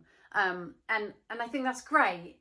And I think you can really take this and you can run with it. You can really like take the strength of the lotus and move forward. Like, you know, you hold things up. Hold yourself up. Like, do things you haven't done. And this isn't something to do in the eclipse, but this is something to reflect on. Are you adventurous? Do you take the steps you need? Are you a little bit held back because you're the new one in the class and you don't know if you're going to be any good? This reading is a little bit longer than all the others that we did in this video. But I think it's very important to say because you guys have something very significant coming along for you. Like, this is going to be a big journey for you. And I need you to know that, like, I'm on your side. We're all on your side. Keep going. I'm a Pisces rising, so I'm doing the same journey, but the opposite. So it's not the same journey, but we're feeling something together. But yeah, I'm really proud of you, and I really want you to take the time to reflect on where you hold yourself back and where you are highly critical of others as well, and where you can take more responsibility for your actions, but without berating yourself at all, or making yourself feel small, or being unkind to yourself. Okay, so that's really what I want you to take forward in this. I really like this for you. This was great. I think that the universal spirit guides, your ancestors, your angels, whoever it was that came forward to help me with this reading today, I think they just really wanted me to give you a little bit of a boost and say, you have a lot of work to do. You have a lot to reflect on, and you know, now is the time to take action on that. So yeah, if you enjoyed this reading, please leave us a little like, a thumbs up, and maybe write a comment to see how you found this. And yeah, if you are feeling very, very nice, please feel free to give us a little subscription, give us a little bit of love. We would love to have you here for the foreseeable. We will have loads more content coming on our channel right now. So yeah, if I don't see you in another zodiac sign, I will see you in the next video. See you very soon.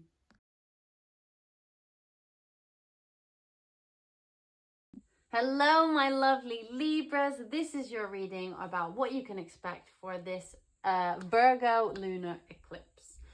All right, so very interesting, my lovely Libras. We have spoken about this in the video about the nodes, which if you haven't watched, I would recommend you watch it. That the South Node has been in your first house for a long time, 18 months, around there. And this is the first time it is moving away from you, and the South Node is moving into Virgo. So you have obviously been on this journey, a very, very big journey of self-discovery, and now we're moving on to something else. Mainly, guys, by the way, this is for Libra risings. This is definitely for you because we're going to be talking about the house system and how it impacts your chart. But Libra suns and Libra moons, I recommend that this is also for you. Again, this is a general reading, so take what resonates and leave what doesn't. But as a sun and a moon in Libra, maybe you will also receive some information from this because of the fact that eclipses entail the sun and the moon as well. But yeah, so this will all be happening in your 12th house. So everything that you've been working towards with the South Node in your first, now we're taking that and we're saying, okay, how do I work through some of the things that I went through in my first house South Node and take it into, you know, creating a more stable and steady version of the person I want to be. So during this eclipse, I think that there's going to be a lot of reflection on how far you've come in terms of discovering yourself and all the things that you went through. Potentially some of you went through quite significant difficult moments in the last 18 months. And I will use the phrase soul destroying, because sometimes it may have felt like you're just wading through mud and just trying to hang on to certain things that don't serve you because they feel safe, and then realizing you need to let them go. And there's a grief there. There's a difficulty when the South Node is in your first house. And I think you've all been through some sense of grief and grappling with things that you had to either let go or hang on to, and not necessarily being sure in the moment of what it was that you wanted to hang on to and let go of. So we will pull you some cards and we will talk about the astrology as we go. But let's see what Libra has to expect during this lunar eclipse in Virgo. But I must congratulate you, Libras, because you have been through a lot in the last 18 months. And this is a whole new journey, which, you know, it might feel relieving to know with all of this. Communication. Okay, hold on. So I believe, right, that this is about, this is communication with yourself and others in terms of the way that you feel. All right, if any of you have a therapist, I would recommend, if you have some things to work through, booking a session with your therapist on the 14th of March. But I think this is a good time to communicate with friends, with family, with people that you trust about things that you've been through, and to reflect on some of the more difficult things you have managed to persevere and come through in the last 18 months. It's a good time to reflect on the way that you have overcome the adversities, and not necessarily dwell on the bad things, but really think, oh wow, like I had to do so much work to get out of that situation, and now look where I am. I'm in a different place, whether that solved itself or whether I had to let it go. Like either way, I did so much work in order to get myself to the place I am now. And really like communicate with both physical people and also the universe, spirit guides, whoever it is that you feel, you know, feel called to do. I think like making sure that you really sit with yourself and say, yeah, you know what, like that was a tough journey, but here I am and I'm still standing. I don't know who you choose to believe in or choose to ask to support you on a day-to-day basis. But whoever that is, this is a time to commune with them.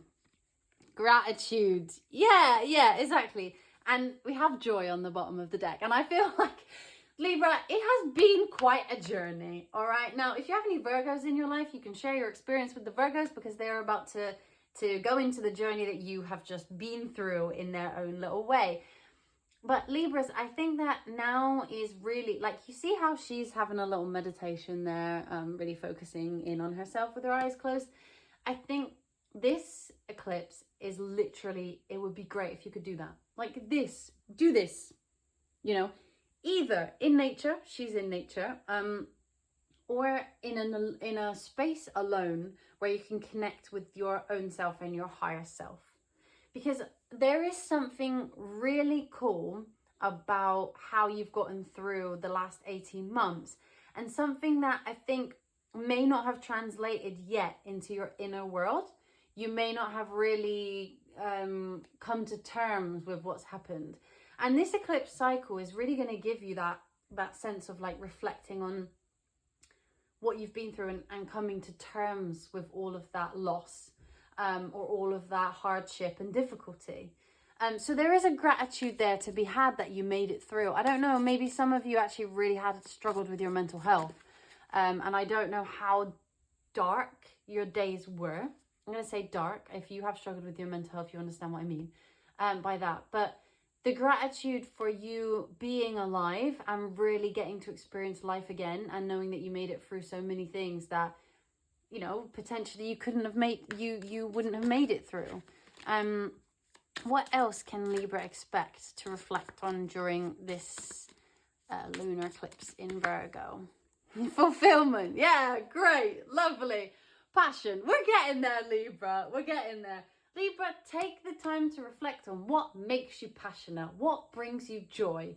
You know, because the 12th house, which is where this sits in for you, it's quite a difficult house, but I really like to describe it as, you will have heard me say this before, but the black box of creation, or the dark rooms of creation.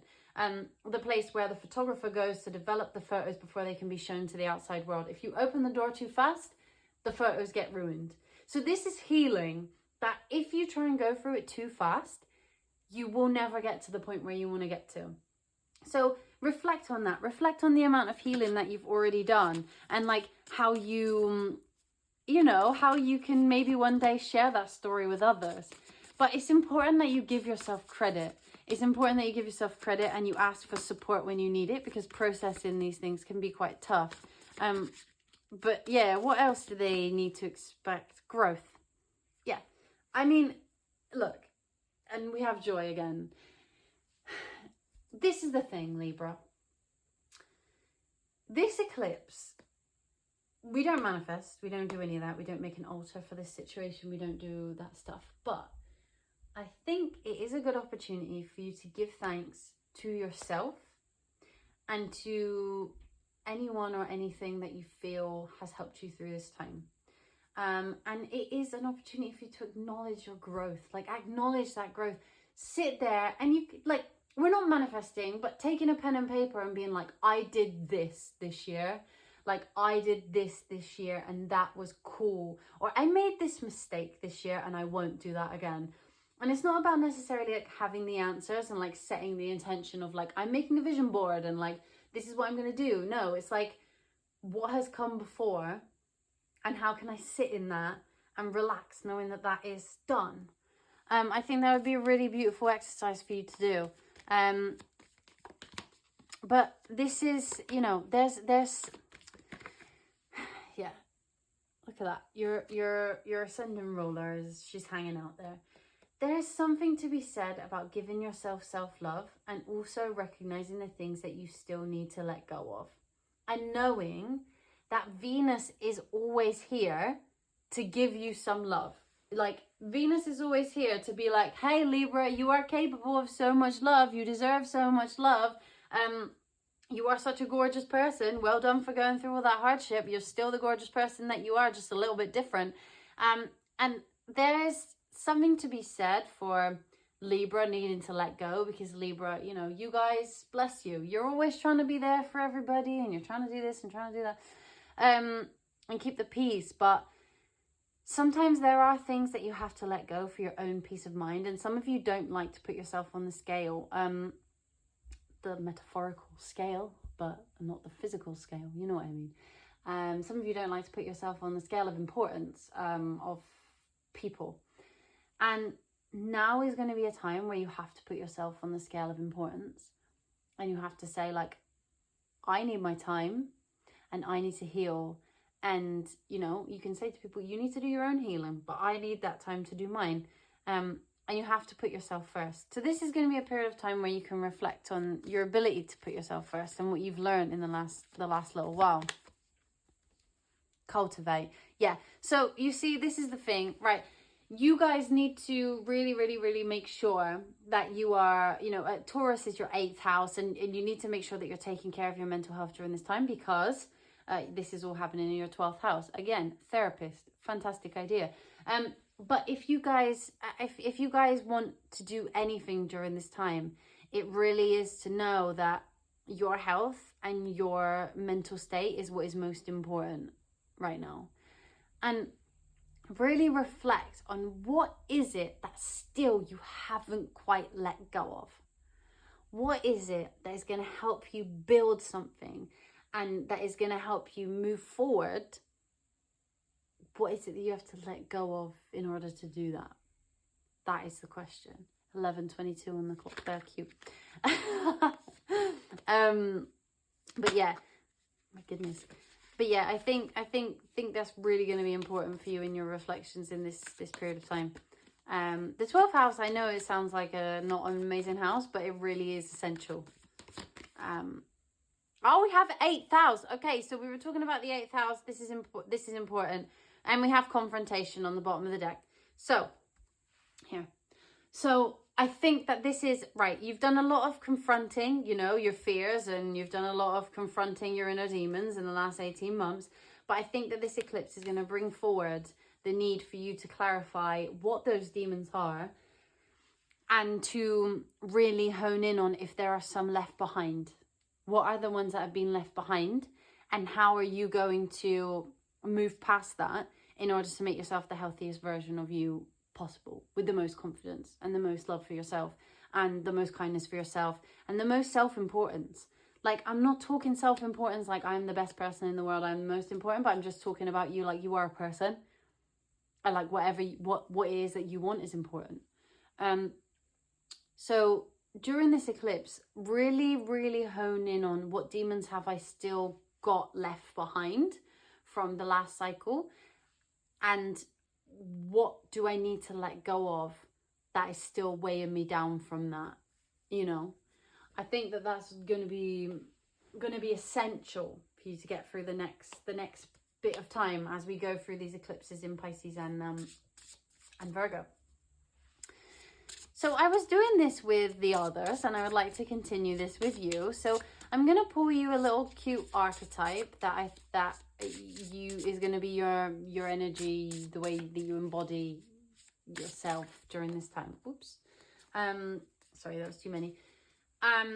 So let's have an archetype for Libra. What energy is Libra going to be embodying during this eclipse in Virgo? Let's see. So cute. Sorry, that was that's really cute. I did see the bees on this card, the Venus card, and I wondered whether bees or insects of some kind were significant to you. So I have now confirmed that if you see bees or insects of any kind, especially ladybirds, we have a butterfly over here, that is a message for you. Okay. I would really say, like, if you are seeing these animals, they are there to tell you, they're a message from the universe to tell you, look, it's going to be okay. We're all right. We're all keeping going. And, you know, the card says happiness. Yeah, sorry, you have the ladybug and the sweet pea. In the UK, we call them ladybirds. So if I say ladybirds, that's what I mean. Happiness. And I think that that is what you have to hang on to, is like your moments of happiness in the dark things that you've experienced not too long ago. I think with the ladybird, really remember that you are protected and there is abundance coming your way. And I think all the work that you've put into these things, this is not just by chance. This is not like a random blessing. This is like a thing that you have done all this work to achieve. And during the eclipse, I really just want you to know that you are protected. And although the energy might feel uncomfortable, because it is the 12th house and it can feel uncomfortable, you are protected. All right. And also, I just noticed that we have 41 and 14. So I don't know if you see 14, 41 or 41, 14 or 14 or 41 or 1 and 4. But that might somehow be significant for you as well. So just know that that is a message as well for you. The number of this card equates to an 8. And 8 is a number of abundance. It's a number of success. It also reminds us of like the connection that we have to prosperity and the, you know, an element of manifestation. So after this eclipse has come about, when you start looking at being able to manifest again, it would be really worth it to put some effort into finding the ways that manifestation works for you. Again, do not manifest during the eclipse, please. Nothing terrible is going to happen if you do, but nothing's really going to happen. The energy is not great, and I don't really want you to invite that into your home space. You know what I mean? So that's just something to remember afterwards. But I like this because I feel like there's, you know what's interesting as well, what I've just noticed? The ladybird has 8 spots. So the number 8 is also very important for you. So keep that in mind whenever you see, if you ever see numbers, or if numbers speak to you in any way, 8 is very important, which is beautiful. And we have happiness here. I'm not saying that this is going to be like the joy of the century, the eclipse, because it is uncomfortable energy, as always. But what I am saying is we're moving away from a cycle that you have been experiencing, and we're moving towards something else. something that you can take with you and learn lessons from, and will hopefully give you a more sense of happiness and a more sense of self, and putting yourself first in a great way. And you know, a Libra putting themselves first is like basically barely putting themselves first, because you think about everyone all the time. So, you know, putting yourself first is like one step for a Libra, one step forward, which is great. And that's all we ask of you, Libra. But if you enjoyed your reading, please just give us a little thumbs up, a like. Please leave us a comment to say hello, or, you know, to tell us anything you would like to tell us. And if you are feeling super, super nice, please subscribe to our channel. We would be very, very grateful. There will be way more content. There will be way more things coming your way. And we are very excited to share that with you. So if I see you in another zodiac sign, I see you then. And if I don't, I will see you very, very soon.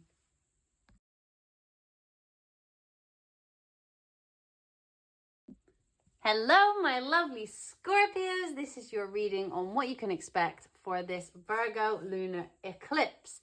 If you are a Scorpio rising, fantastic. This reading is for sure for you, because we are going to be talking about the house systems and how it affects your chart. But if you are a Scorpio sun or Scorpio moon, please stick around with us.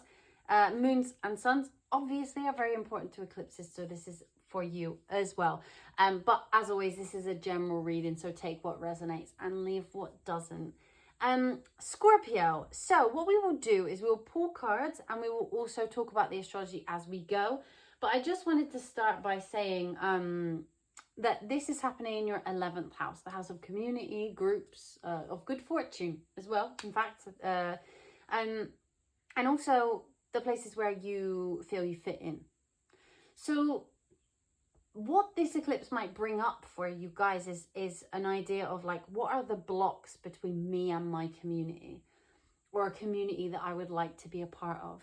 Have you recently felt unincluded from the group? Are you experiencing some blocks in connecting with other people? Do you not really know what your place is in the groups, or friendships, or types of communities that you have? Do you not really know your place in those? Like, do you feel quite an outsider? This eclipse is going to really bring up some of that stuff for you. So if you are feeling like a bit of an outsider, is there someone you can talk to? Is there one person or one specific place where you feel safe enough to discuss that? Because I think it would be really helpful to discuss it with someone. If not, are there places on the internet that make you feel safe, for groups that are related to things that you really, really like?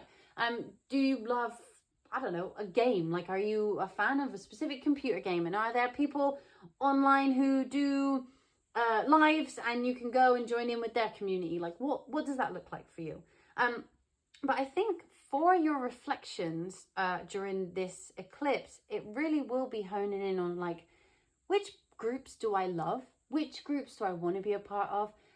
Which types of friends do I accept, and which types of friends would I rather let go of?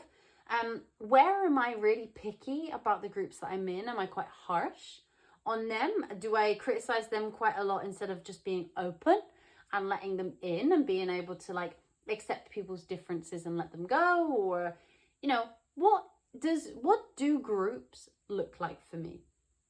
I think we'll start by pulling some cards, and then we'll go with the astrology as well at the same time. But what can Scorpio expect from this Virgo lunar eclipse? Please let me know. Okay, we have the sun. Fantastic, brilliant, love this. Okay, so this is going to be the start of something joyful, a start of a cycle that feels better.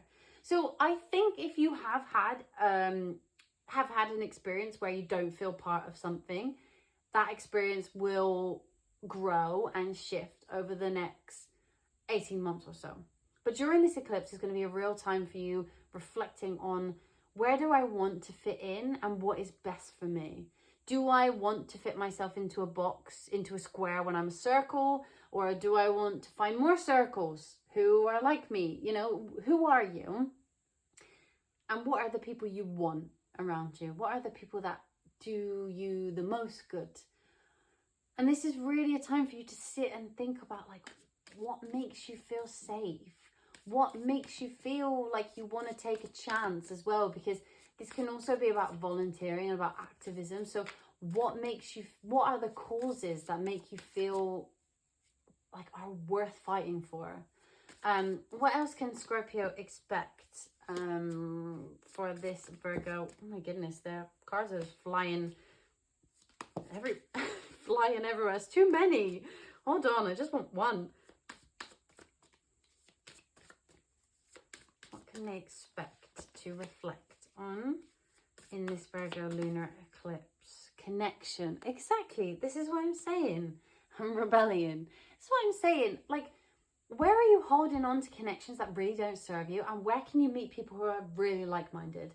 Maybe some of your friendship groups have or will have a period of falling away over the next little while. Maybe in the last year, you've noticed that maybe you've grown apart from some people who you were really close to before. Maybe your interests have changed. Maybe the way that they align with, I don't know, even politics, or the way that they think about world events. Maybe they don't align with you anymore. Maybe you have a different type of view of the world and you're not feeling comfortable in those groups anymore, but you don't know what to do.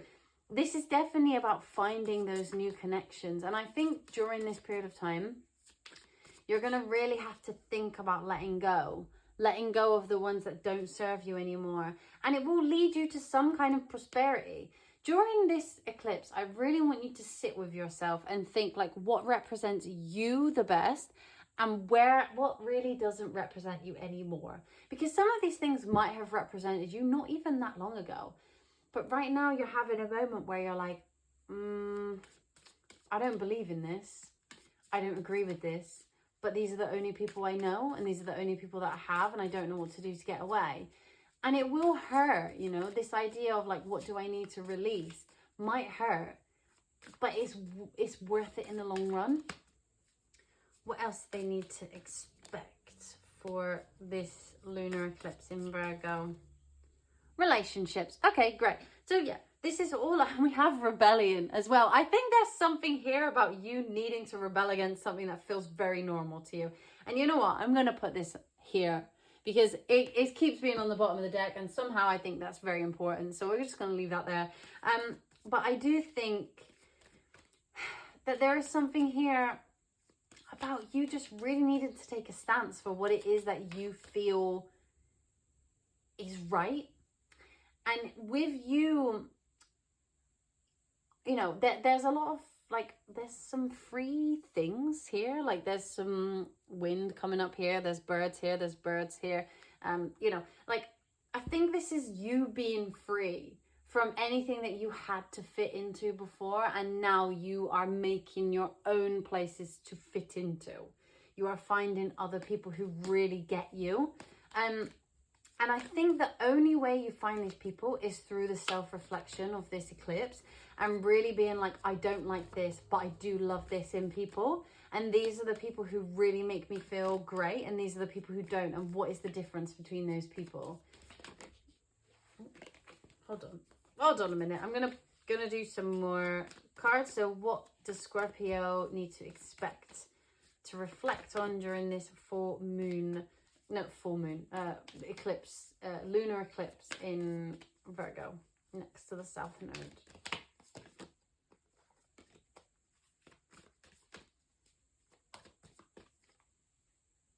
Yeah. Okay, so you might feel like you have been, some tension on the bottom of the deck. You might feel like you have been uprooted. Okay? And it's not a very nice feeling, and stick with me on this one, all right? I'm not saying it's all doom and gloom, but I'm saying this leads to somewhere better.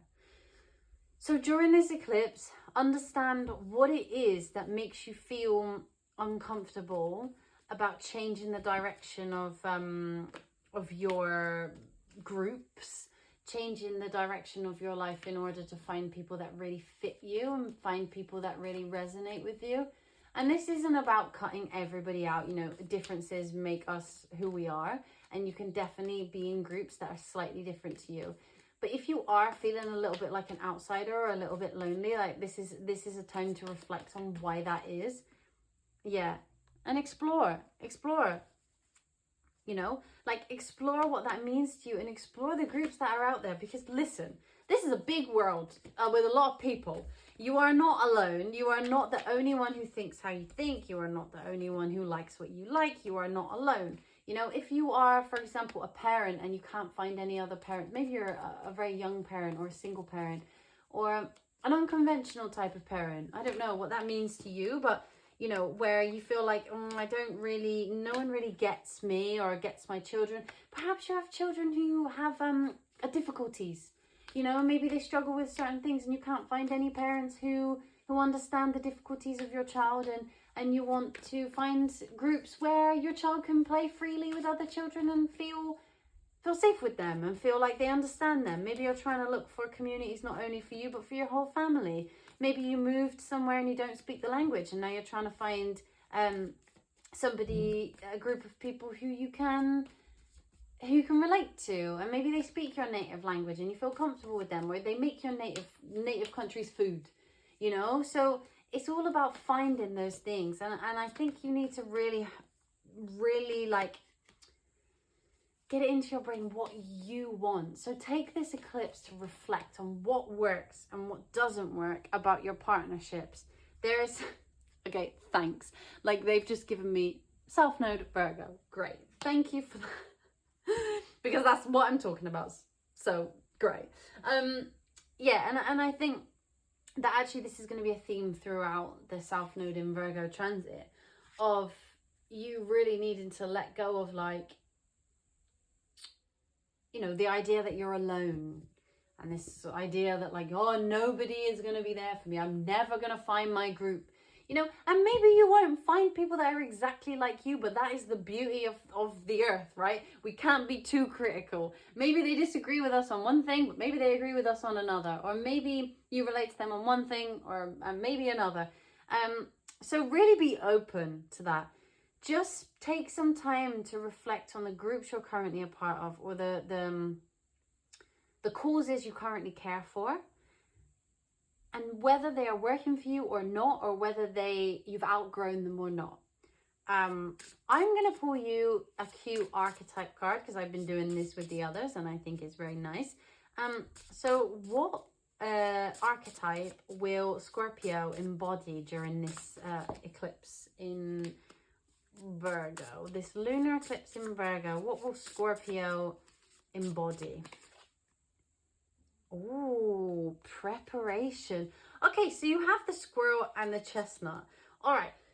So for you guys, like, this is really about, I mean, literally preparing for the next step. You know, squirrels, like, they collect their food and then they go and bury it somewhere for the winter. It's like that. It's about taking this time, take a step back, take a bit of relaxation and say, like, okay, for the future, I would like these groups of friends. This is not about manifesting these groups. This is just about preparing for the future. It's about sitting back and saying, I like this, I don't like this. Make a shopping list of what groups you would like to be a part of. You know, squirrels are very resourceful. They have a lot of adaptability and they're very playful and very organized.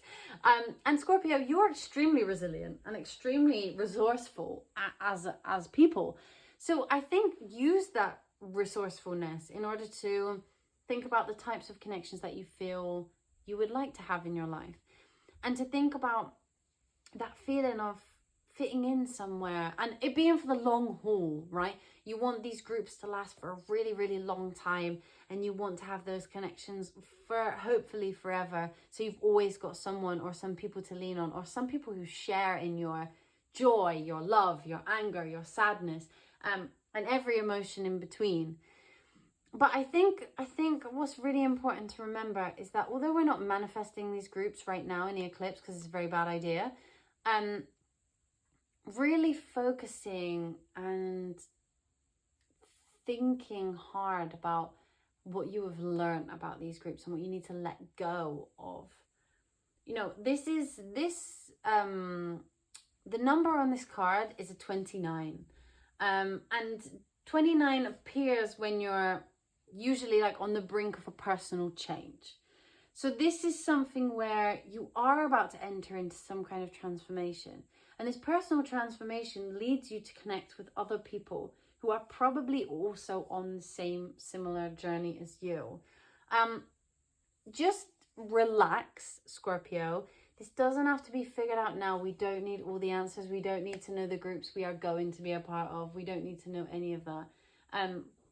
We just really need to experience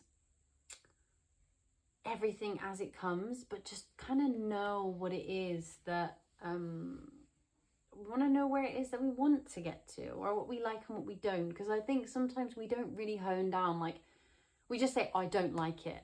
But why? What is it that you don't like? You don't like the things that they talk about. You don't like the things that they believe in. You don't like the way that they interact with you. That you don't like that they don't give you any time. What is it you don't like? Once you know that, you will be able to then find people who do give you what you like.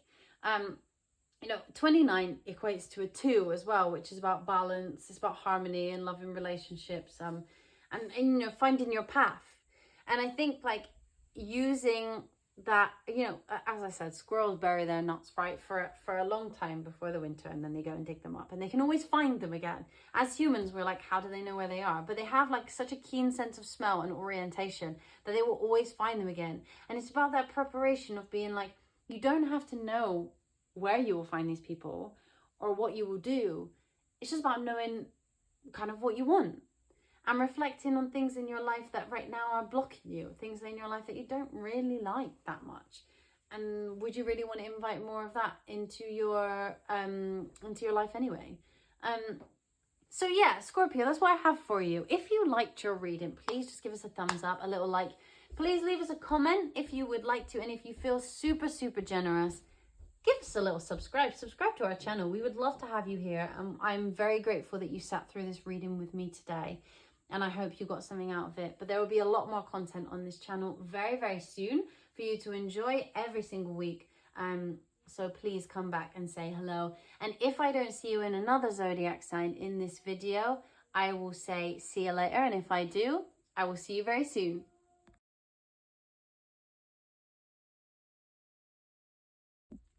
Hello, my lovely Sagittarius. This is your reading for what you can expect for the lunar eclipse in Virgo. So, Sagittarius risings, this is definitely for you because we will be talking about the house system and the astrology as it goes in your birth chart. But Sagittarius sun and moon, please stick with us because I think you will get something out of this as well, because the sun and the moon are very important to an eclipse, obviously. So we will go through the astrology as we pull some cards. But first of all, I wanted to say that this is going to be happening in your 10th house, of career and public roles.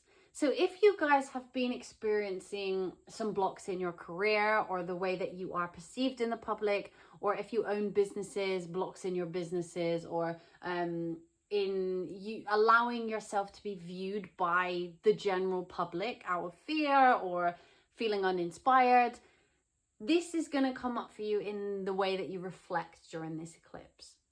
And I think this is going to start a new cycle of you really seeking out how it is you would like to be perceived by the outside world, and how it is that you would like to allow yourself to be seen. Because the 10th house is the most public house of all. It's how you are really seen by the world as it is on a public stage. But obviously, some of you will not be politicians, for example. Some of you will be people who just, have very insular jobs and tend to shy away from the spotlight.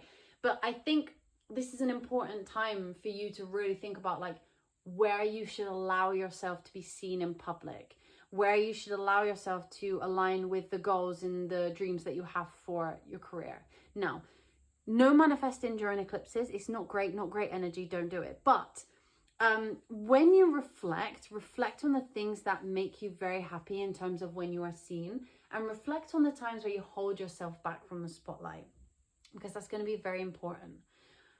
Think about what you have been doing for the last 18 months in the realms of expansion, and the realms that you've connected with other people. And you're going to really want to bring that into the next little cycle that we're going to go into. As I said, no manifesting, but this is a really great time to think about what has been holding you back. We'll start by pulling some cards in case they want to bring anything else forward. And we'll talk about the astrology more as we go along. So what does Sagittarius need to, what should Sagittarius expect from this lunar eclipse in Virgo? Hope. Okay, so if any of you have been, if any of you have been feeling a little bit like, you know, I'm not going to get anywhere, or I don't feel very confident enough to put myself out there, or like maybe I've been feeling quite drained by people seeing me. If people have been talking about you in any way, maybe it's made you feel quite drained. Maybe it's made you feel a little bit hopeless. Maybe people have been quite critical of you, or maybe things haven't been going exactly the way that you've planned, and you're sort of in this space of like, oh, I don't know. I don't really feel that sense of like faith anymore. Maybe you've been questioning some of your faith, or maybe you've been questioning like people's opinion of you. And this is just really here to say like, look, hey, have some hope even in the darkest nights, right? You deserve to be seen. She's pointing at a star, and it's actually on the card. You can't see it from there, but it's the brightest star on the card. All the others are a little bit darker apart from this one just here. And she's pointing to that. And what I think this card is really wanting to tell you is like, you should be able to shine like that brightest star, because that's what you're here and you're supposed to do. And you know, she's standing alone on that card in the dark. And I think that that is something you need to learn from and reflect on, is where do I shy away? Where do I try and stay out of the spotlight?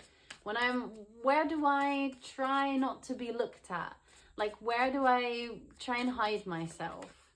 You know? Yeah, exactly. It's an opportunity for growth. This is all an opportunity for growth. Where have you been growing towards a celebration recently? Where have you been wanting to celebrate yourself, but you haven't really felt able to? Where have you been wanting other people to celebrate you, but it just hasn't really happened? Like, what blocks are you experiencing there? And this is not to have the answers on how to clear those blocks, but it is just to acknowledge that they exist, and to acknowledge that, like, okay, there are times where I don't put myself out there, and how has that gone for me? And there have been times where I put myself out there and I made conversation and I really connected and I put myself into a position of being seen. And how did that work out for me? Did it go well? Was it nerve-wracking? But did I enjoy it in the end? Like, was it worth the work? And was it worth the sometimes anxiety of putting yourself out there?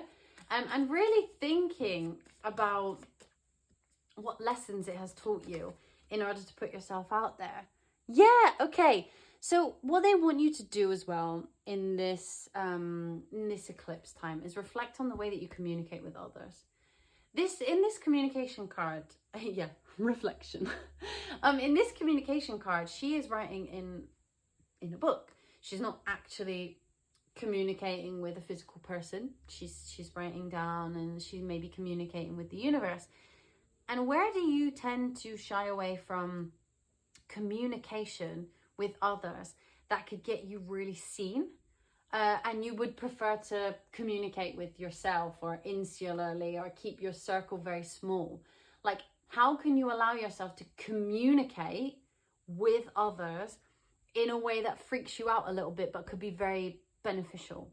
Do you struggle to communicate with a different age demographic to you? Do you shy away from that because you're nervous? Are you really young and you don't know how to talk to older people because you're scared of what they might say, or whether they think that you don't know anything? Or are you older and you're worried about talking to the younger people? Maybe you feel like you're out of touch. Or do you speak a different language to some people that you work with, and you're really worried about communicating in that language, so you just try and shy away and stick to your little circle? Or do you tend to just communicate with people that you know already because it's safe and you don't want to put yourself out there? Really take the time to think about where your communication holds you back from being seen, and all the things that you could achieve if you did put yourself out there a little bit more. They want reflection. It came out before, so I'm putting it down. You know, there's intuition on the bottom of the deck. So whatever you're thinking while you watch this is what this is about. But this is really, you know, there's something about water here as well.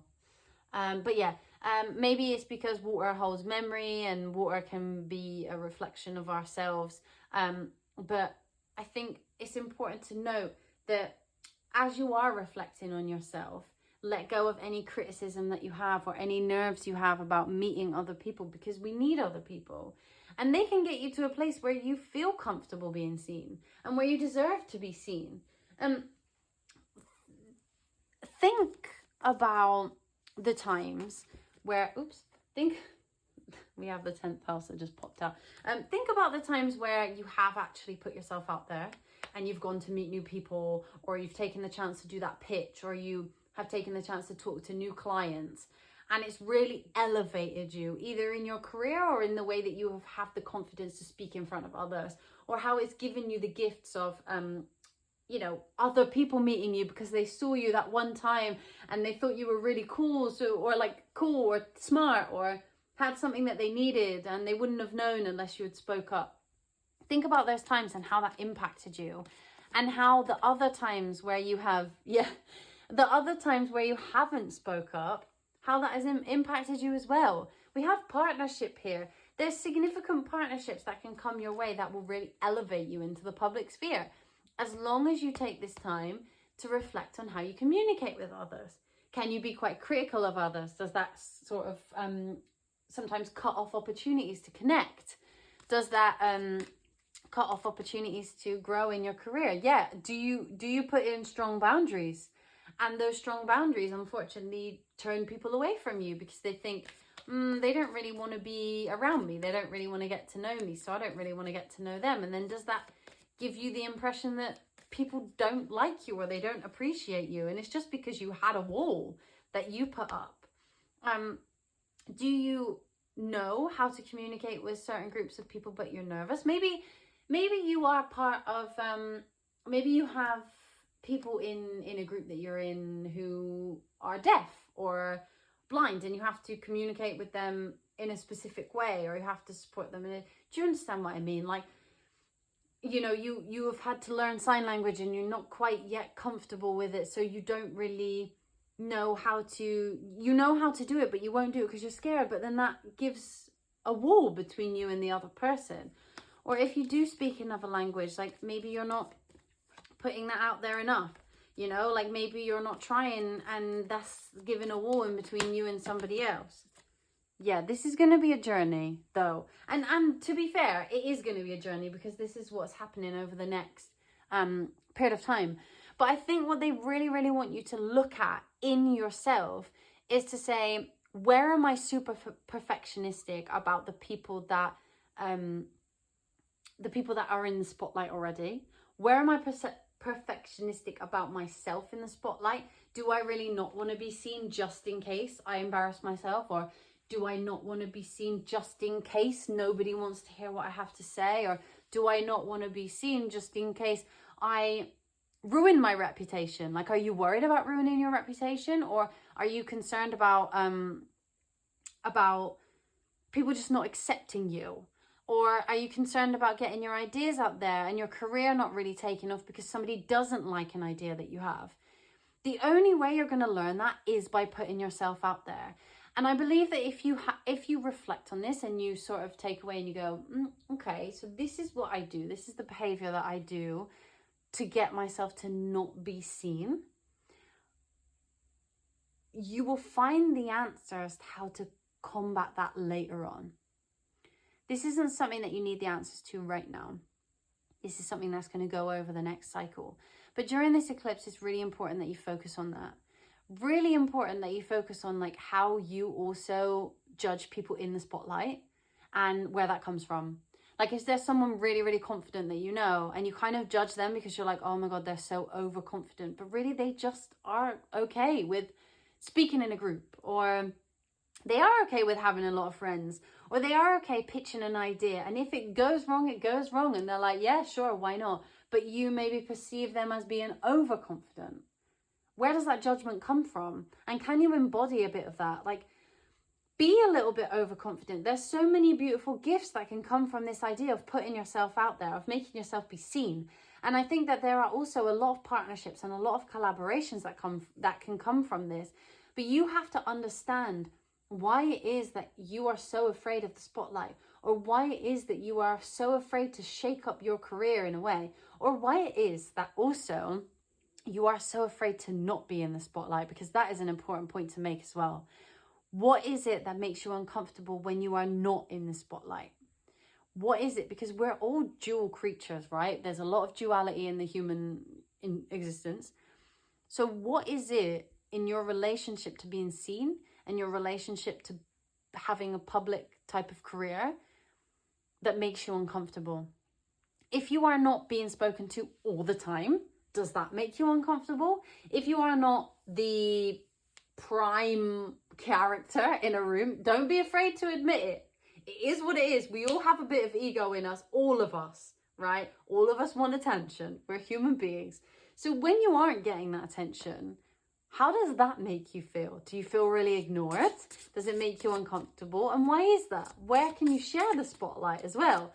So it's very multifaceted, this one. I'm going to do something that I've done with the others, which is I'm going to pull an archetype for the energy that you will be embodying during this time. So let's see, what archetype can Sagittarius expect to embody during this lunar eclipse in Virgo, please? What archetype can they expect to embody? Oh, okay, so we have the bobcat and the blackthorn. Patience. All right. So this is the thing as well, is that being patient with yourself and other people is super, super important. You know, like maybe you won't have the spotlight overnight and maybe you would like it. Or maybe you won't gain that confidence overnight and maybe you kind of wish you were a little bit more confident to be seen. But this work is going to take patience. And I think that that's because we're at the beginning. We're at the beginning of a new cycle. This is the first eclipse on the Pisces Virgo axis. And I think we're going to be really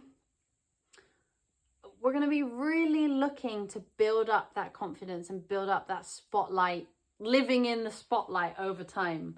I think that we are going to get to a point where we are able to exist in that spotlight, but also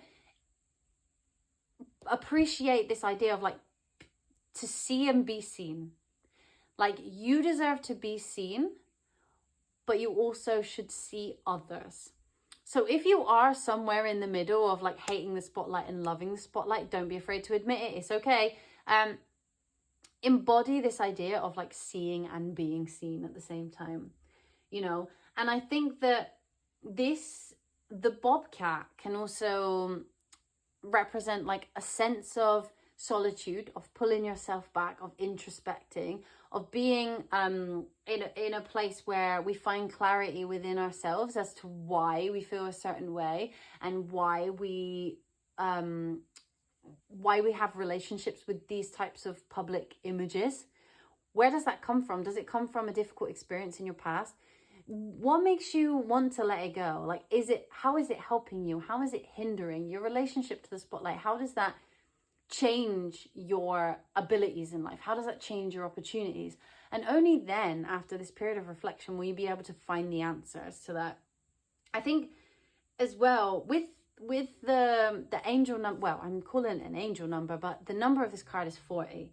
And 40 really signifies like a period of transformation, of new beginnings, and, you know, a call to serve humanity in a way that helps us all. And whether that is you stepping back for a second from the spotlight, if you're used to being in the spotlight, or whether that is you stepping into the spotlight and sharing your story with the world, whatever that may be, it's a transformation in terms of like the way we all work together. And 4 by itself symbolizes like structure, it symbolizes stability and grounding. And I think that is what you need is a healthy relationship to this idea of the spotlight.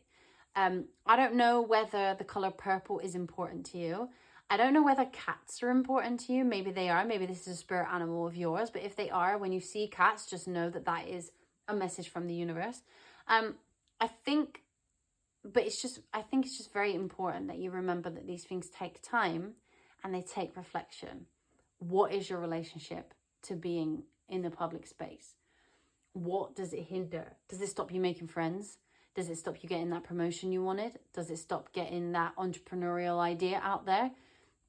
Does it stop you joining groups that could be beneficial for you? Does it stop you sharing your story with people that you could really inspire? What does it stop you doing? And like own that. And then later on, after the eclipse, we can find the answers. But that's what we have for you, Sagittarius. So Sagittarius, if you enjoyed this reading, please give it a little thumbs up. Please leave us a comment to tell us, like, you know, how you found it, and you know, what happens to you during this eclipse. But if I see you in another zodiac sign in this video, I will see you then. And if I don't, I will see you in the next video. But thank you so much for watching, and please become a subscriber. We will put out loads more of this content as we go. So yeah, I will see you very soon.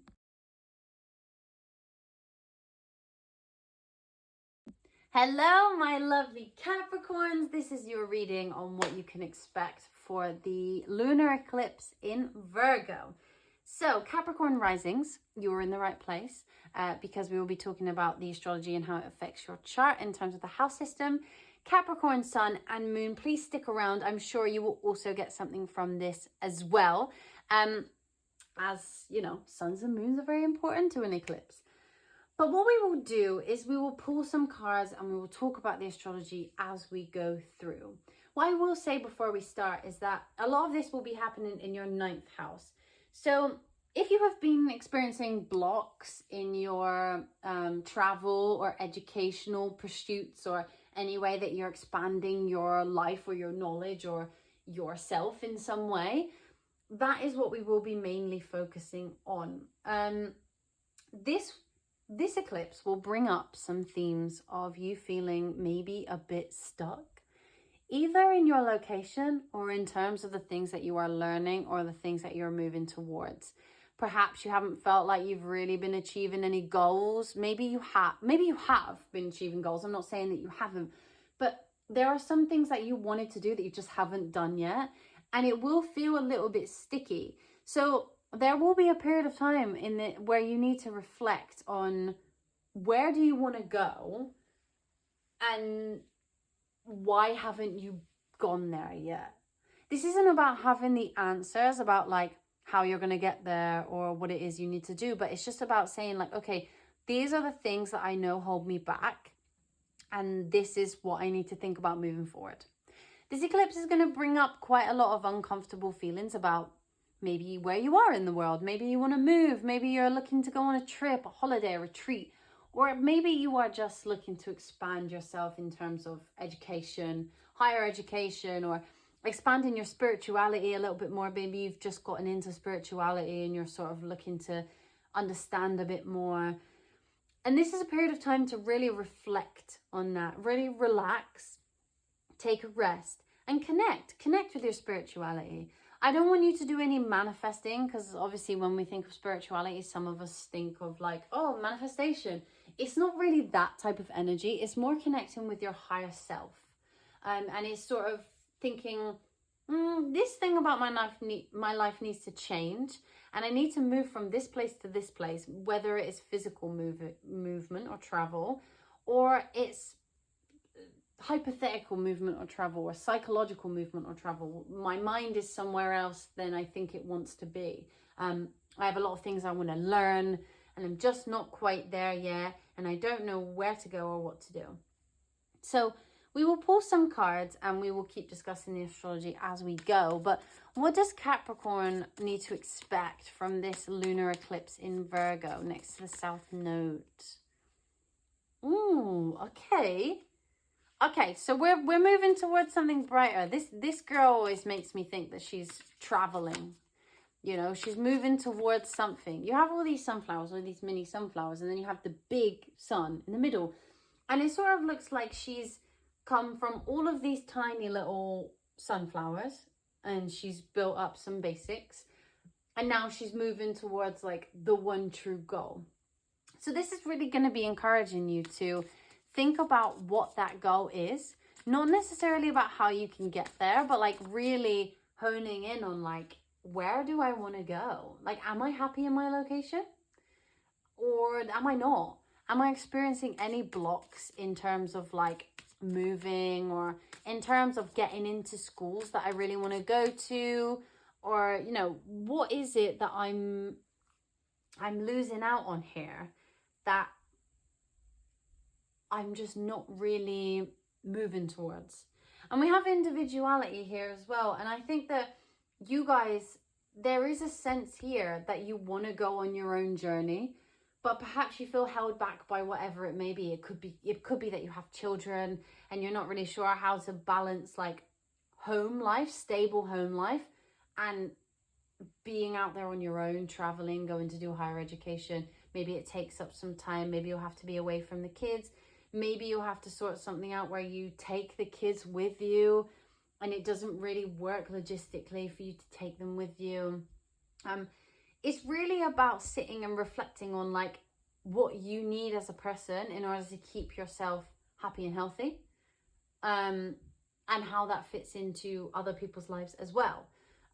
But I do think that, well, there's some sense here of you reflecting on where you've let your happiness slide and your individuality slide. And yeah, balance, you know, you haven't been balancing other people's expectations on you and your own expectations on you, and really reflecting on like how I can overcome these blocks. Now, I don't want you to have the answers, because this isn't a good time to have the answers. It's very chaotic energy, but I do want you to sit and really think about what it is that doesn't make you feel good, what you need to let go of, and how you can like stop micromanaging these areas of your life. So, you know, how can you allow your plans to shift and change and let you expand into other areas without saying, oh, I really wanted to go here, but now I'm not going to be able to. I'm only going to be able to go here, so I don't even want to go because what's the point? You know, it's more about saying, you know what, I really want to travel and I might not be able to go to this place, but there is this other place that I have the means to go to. I have the ability to go to. I feel safer in this country. I feel safer in this town. You know, I can go and see this town instead, or I can go for a short amount of time, instead of just sacking it off completely and micromanaging it to a T. It's just letting the experiences flow to you. Yeah, and healing your relationship with specifics, you know, like not everything has to be super specific. Expansion and the 9th house is all about just going for it. You know, open your horizons. You don't have to always have something extremely specific. There doesn't have to be a plan. And I think like writing down or thinking about and reflecting and resting over the idea of like life just being unpredictable, and you going along with that and seeing what, it's interesting. I just picked up this deck and you're on the bottom. And really thinking about the fact that, you know, there's so many opportunities open for you. Which ones do you want to take? Where do you really want to go? Because if you don't focus here on like, you know, a couple of different areas, you will start to think like, I have no idea what I'm doing. Perception. Yeah, what is your perception of this situation? Like, what is your perception of travel? What is your perception of higher education? What does that mean to you? Like, what do you want to do in terms of the way that you expand your horizons in order to, you know, get where you want to go? Let's see, what else can they expect from this lunar eclipse? Yeah, I mean, this is what I said, discomfort. Yeah, discomfort in the 4th house of family home. There is something here that you are not acknowledging about the balance between things that you want to do and the balance between your home and stability. Whether your home is a job, whether your home is an actual family, whether your home is just a place that you live. What are you missing out on because you're so worried about changing stuff up? What is it that you're missing out on that where you're so worried about changing location? Or are you worried about going back into higher education because you've been out for a really long time and you think, oh, everyone's going to be younger than me. I don't really want to do it because it's freaking me out that I'm going to be in a class with people who are 18 or something like that. Maybe you are a mature student and you want to go back to university, or you want to go and do a course, or you want to take some sort of different subject than the one you did before, and you're like, I can't go back because people will have a perception of me. How can you heal that? Like, this is the sort of thing that I want you to reflect on during this cycle. I want you to really reflect on the way that your differences to other people make you feel, you know? Yeah, like, how can you take charge? You know, confront like everything that you are worried about. Like, really think about these things. Like, what do you want? Where do you want to go? What do you want to learn? And I know, Capricorn, you have the ability to do so much hard work. And this isn't a time period to, like, you know, have the answers and like put loads of action in, because in an eclipse you don't want to do that. But what you really do want to do is distill down, like, what is it that I don't like about my life right now? What do I need to change? What will make me feel more alive? What will make me feel more like I'm going somewhere? And that's a question you need to answer for yourself over this period of time. You don't have to answer it on the day of the eclipse, but write down your questions so that later on in the year, you will answer them for yourself. I'm going to do something that I was doing for everyone else, which is pull in an archetype for the energy that you will be embodying during this time. So what archetype would represent Capricorn during this lunar eclipse in Virgo? Let's see. Oh. Ooh. The horse and the bluebell, modest fortitude. Okay, so the horse, interestingly enough, symbolizes, you know, like freedom, power, agility, the spirit of adventure, right? We are moving into a period of time where we want to have an adventure. You need to have an adventure. You are probably feeling very, you know, like uncomfortable in where you are, whether that is mentally or whether that is literally physically in the world. And you're thinking like, oh, I don't know what to do. I feel so uncomfortable without taking a step, but you don't really know what step to take. What is it about being stuck in that position that makes you uncomfortable? Tell us, you know, like, what is it that you need to sort out in yourself that makes you feel uncomfortable about where you are? And the fact of the matter is that bluebells have this this energy of like humility, right? And we have to have some humility in this situation, because we have to know that we are not in the right place, and we cannot fit ourselves into a hole that we're not supposed to be a part of. And I would really recommend, like, you know, during this eclipse, distilling down what it is about why we are unhappy where we are right now, because then later on we can take that into an answer to a question. But right now it's really just about discerning where that is, you know, being humble about it, being honest with yourself about what you're not happy with in your life right now, and what you're not happy about being in where you are. And also just thinking about what would add something to your life. Like, what would add a bit of a spirit of adventure? And there might be some blocks to it right now, and that's okay, you know. I don't want you to answer these questions during the eclipse, but I do want you to think about it. And I want you to reflect about the lessons you've learned about being free-spirited over this period of time. I want you to think about what has being free-spirited taught you at some point in your life. When you have let yourself go, when you have enjoyed yourself, when you have gone on that trip or taken that course or done the thing that you were a bit nervous to do, how has that helped you?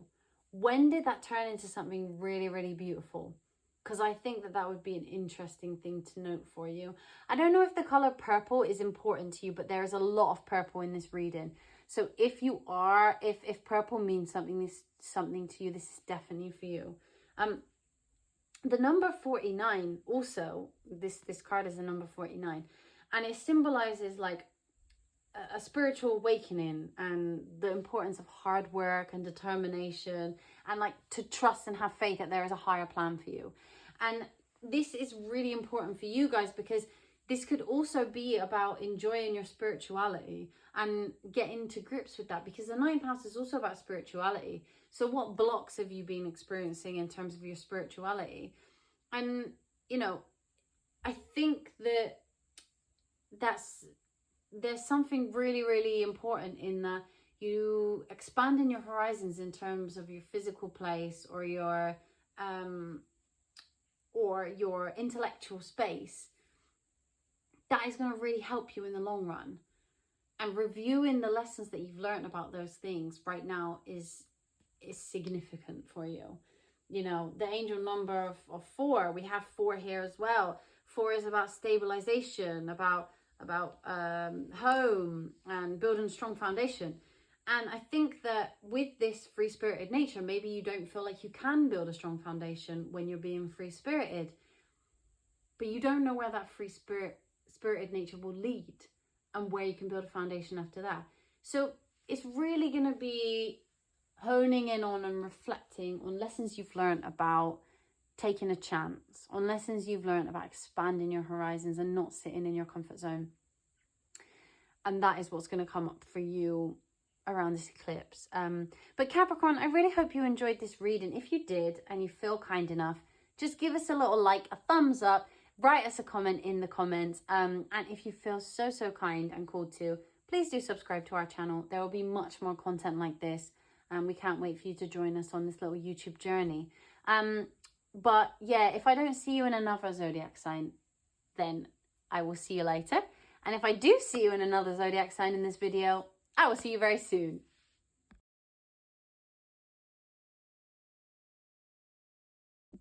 Hello, my lovely Aquarius. This is your reading on what you can expect for the lunar eclipse in Virgo. Okay, so if you are an Aquarius rising, this is definitely for you, because we're going to be talking about the astrology and the house system. But please, if you're an Aquarius sun or moon, don't leave. This reading is also for you, because the sun and the moon have a significant part to play in an eclipse.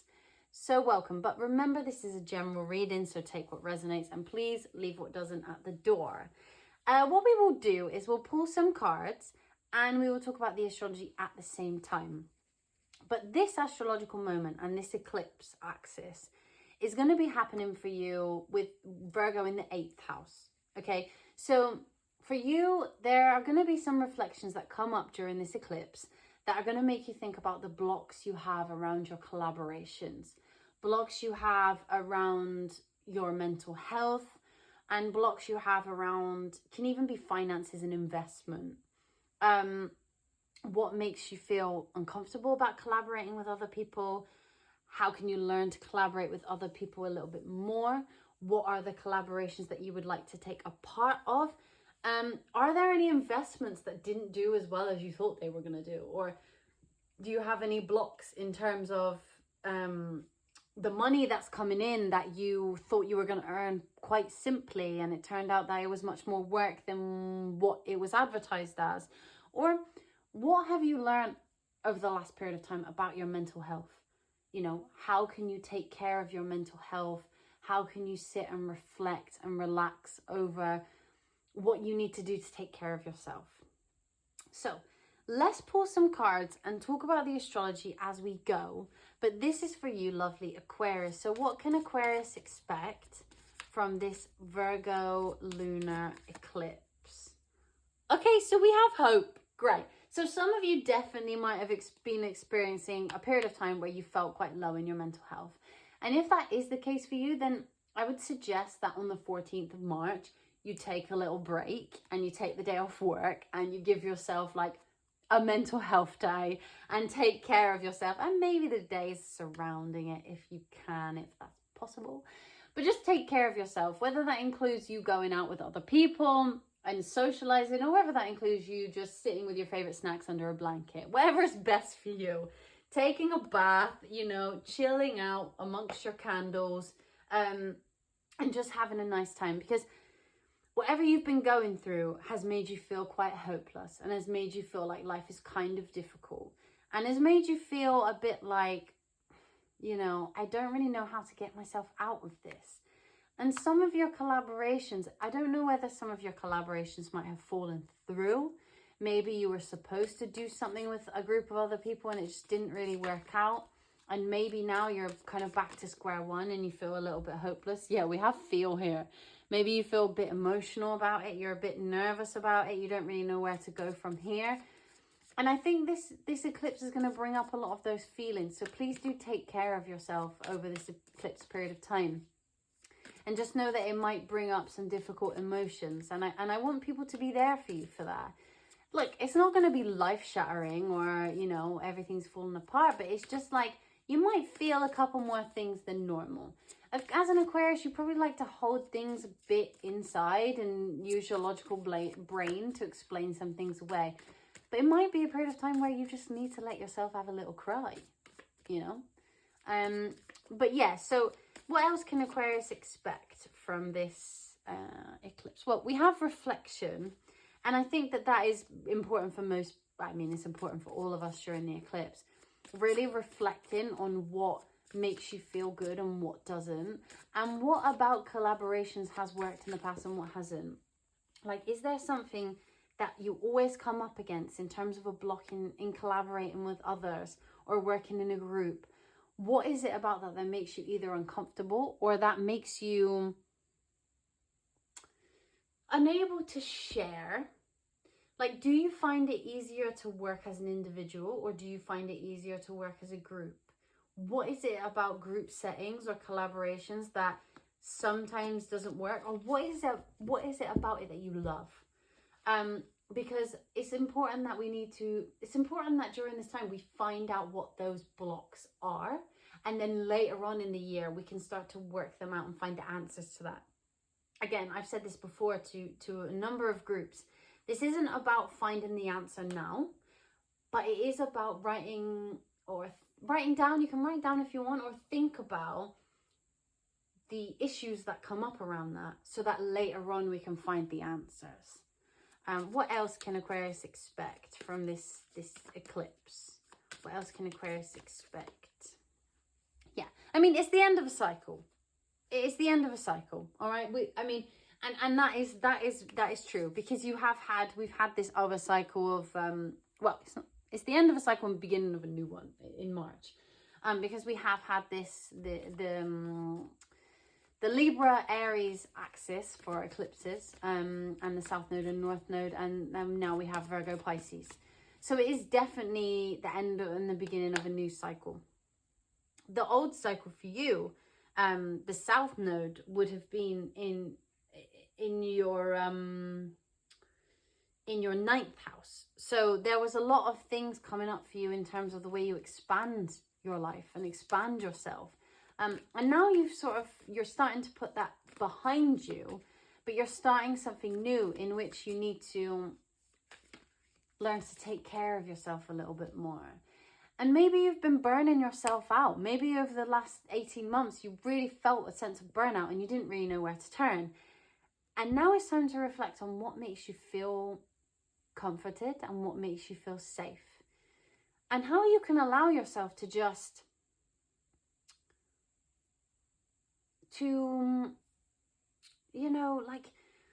keep yourself happy through all of the hard work and exploration. Like, how do you rest? Let this lunar eclipse be the first day that you rest and learn how to rest. Like, that is how we want to do this lunar eclipse. We want to take the time, we want to chill out, and we want to calmly relax. It's time to relax. Yeah. And definitely reflect on your collaborations. I mean, this is your card. And I think it's important to know that, like, if you haven't been experiencing much luck in your collaborations, or you haven't had the opportunity to collaborate and you've been feeling like a little bit of a lone wolf, it's important that you really do figure out why that is, and like why you haven't been taking the time to allow yourself to collaborate. What have you been working on by yourself? And maybe that has made you feel like a burnout. Maybe that has made you feel tired. Maybe you don't really know where to go from there when you're working on your own. Yeah, like, what partnerships have you not been exploring because you've been sort of working on things by yourself? Or what have you learned about working in a collaboration through your partnerships? What else does Aquarius need to expect from this lunar eclipse? Immerse in yourself. Yeah, I think this is about learning to really enjoy those moments where you're alone, but also really enjoy those moments collaborating with others. Really hone in on what it is you love about collaborations, or where collaborations have made you really successful in the past, and what are the blocks right now in terms of you collaborating with others and it really working out. You don't have to answer those questions now, but it's important to get to the bottom of what it is about collaborations that changes your life. And I think that this is the perfect opportunity to allow yourself to reflect, to relax, and to take the time to like create a list of questions that you will be able to answer over the next 18 months. I think you all really need to sit with yourselves and to know that, like, I think collaborations might really support your mental health. And that is very important, like, especially during the world as it is right now. And so collaborating with others can really give you a window into how to take care of yourself. And I want you to think about the ways in which you've been neglecting yourself and the ways in which you've been burning yourself out when actually you could have asked for help from other people. I'm going to pull you one of these archetype cards because I've been doing this and I think it's really cute, of what you will be embodying during this this Virgo lunar eclipse. So let's see, what archetype will Aquarius embody during this lunar eclipse? Let's see.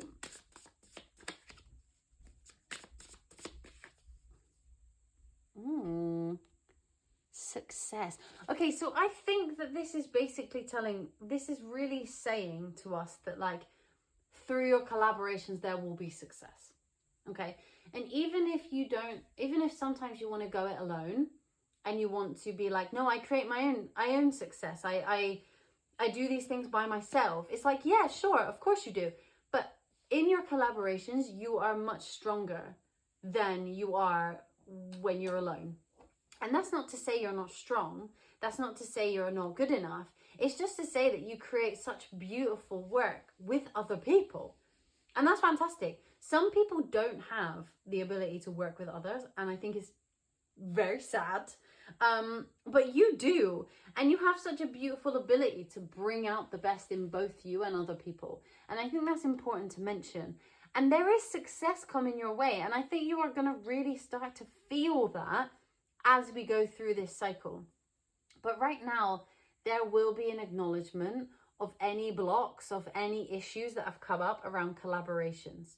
I also think that there's a level of perfectionism that exists when you work by yourself that doesn't exist when you work in a group. And how can you let go of that perfectionism on yourself when you wouldn't give that to anybody else? Like, you would never expect anyone else to be perfect, because when you work in a group, you're like, hey, I'm sure everybody has a solution to this, this, and this. If we all work together, we can find a solution. No worries if you get it wrong. But then when it's you by yourself, you're like, oh, I don't know. I'm not sure. I don't know if I can do this. I don't know if I'm going to get it right. And there's something there that needs to be let go of. And if you are a little bit, because, you know, in this card as well, it's interesting. The chipmunk is by itself in kind of a dark little setting. And I think that if the chipmunk was to invite his little chipmunk friends into the group, there would probably be less of a dark setting. It would be more fun, more entertaining, you know, and you would be more clear-headed. And there wouldn't be that level of micromanaging. Because I think when you work in a group, you don't really micromanage the group. You are the sort of person who hears the group, who wants to know what the group has to say, who is great at innovating ideas but letting other people bounce off of it. And I think when you work by yourself, you micromanage yourself a lot, which is a shame, because you have great ideas, but this whole perfectionism or very logical thinking that comes from you can set yourself back quite a lot. But I don't know whether chipmunks are somehow important to you. I'm not sure. I don't know whether, I know this isn't the plan, but you know, like a Roman crown, you know what I mean? Like the emperors, maybe you are like a natural born leader, and perhaps like that is something that calls to you, being a leader, but also allowing other people in the group to make decisions as well.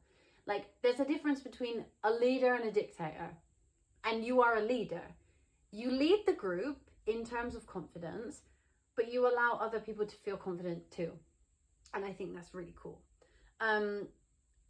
But yeah, I don't know. Maybe the number 7 is important to you as well. The number 11, I think, might be important to you as well. If you see those numbers, that's really important. Take that as a note from the universe. And if you live somewhere in the world where you see chipmunks, also important. I don't, so I've never seen one in real life. But if you do, that might be a message from your spirit guides or your ancestors or the universe in general. The chipmunk really does signal prosperity and protection. So I think that, and it is also a symbol of like home and family, and I think that's how you feel in your collaborations. So I think you can expect like this feeling of group, of connection with others, or if you don't feel that, of a reflection of why you don't feel that. And you're gonna leave this eclipse really focusing on like, where do I need more compassion for myself? Because I feel like you already have compassion for others, but there's something here that doesn't allow a space of compassion towards yourself. But what I would take with this reading is really just to take the eclipse period of time to reflect on your collaborations, reflect on the ones that were misses, you know, like reflect on collaborations that didn't really work out and it's a shame, but how you can maybe reignite those collaborations or maybe bring them to the forefront of your mind again and enjoy them. But I think, yeah, just immerse yourself in that. Just enjoy it. Just start to think about what it is that you love about collaborating with other people and what it is that you don't really like, and how it is that you take care of your mental health, and what it is that doesn't really serve you in terms of taking care of that part of you. Where can you be more emotional? Where can you allow yourself to have a couple of tears in your group? Where can you allow yourself to just let go a little bit instead of keeping everything to yourself?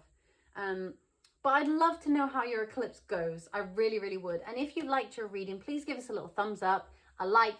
Please comment at the bottom here. Just tell us how you are. Tell us what you're doing over the eclipse. And if you feel so kind, give us a little subscribe. We would really, really love you to join us on our YouTube journey. We are very new here. So if you are feeling very kind, please subscribe to our channel. There will be tons more content coming for you. If I see you in another zodiac sign, fantastic. If I don't, I will see you in the next video.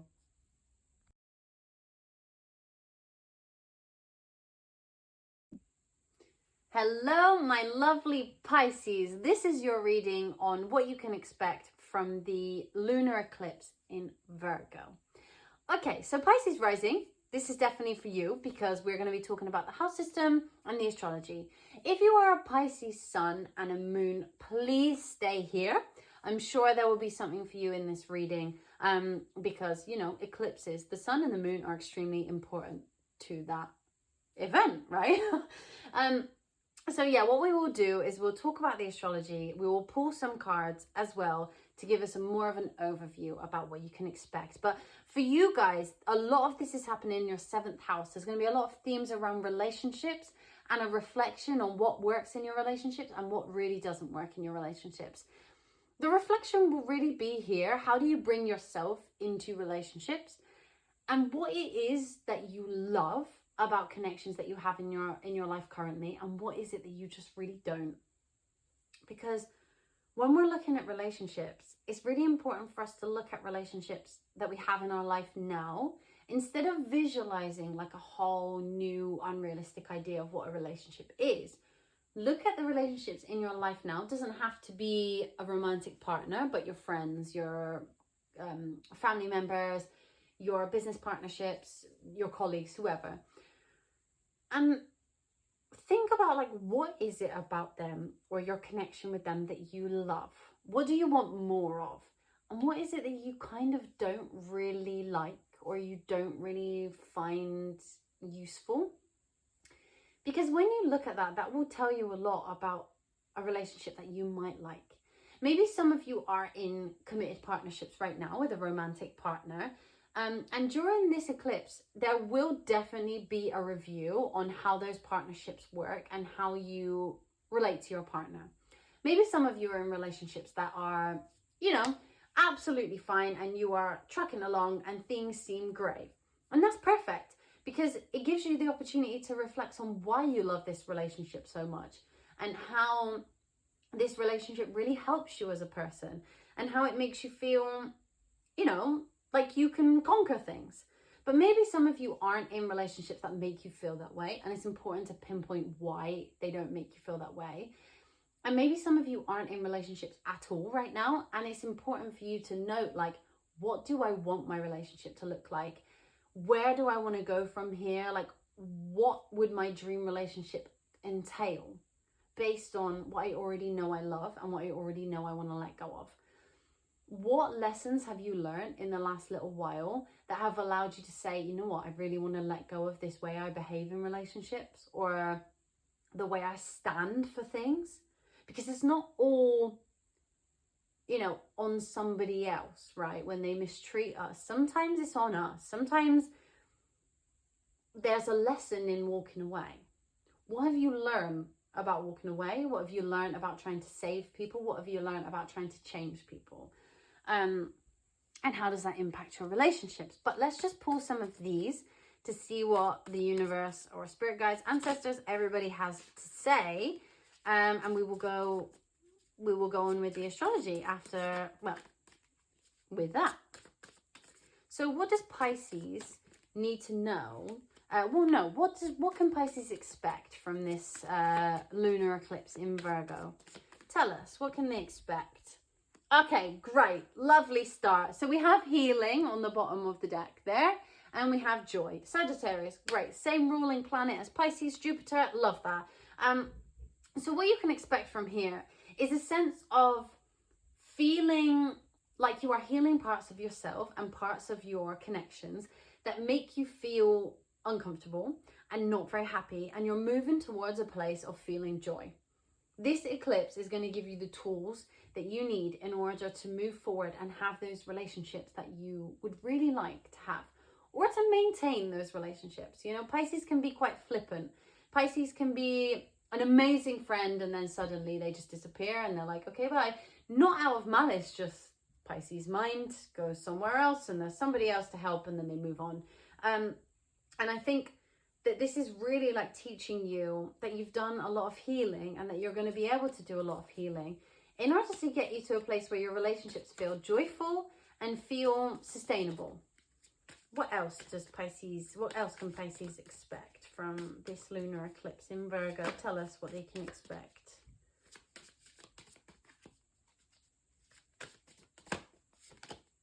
Yeah, okay, fine. I mean, that's what I was just saying. It was just on the bottom of the deck. Healing and connection. Some of you might be debating healing a connection from the past.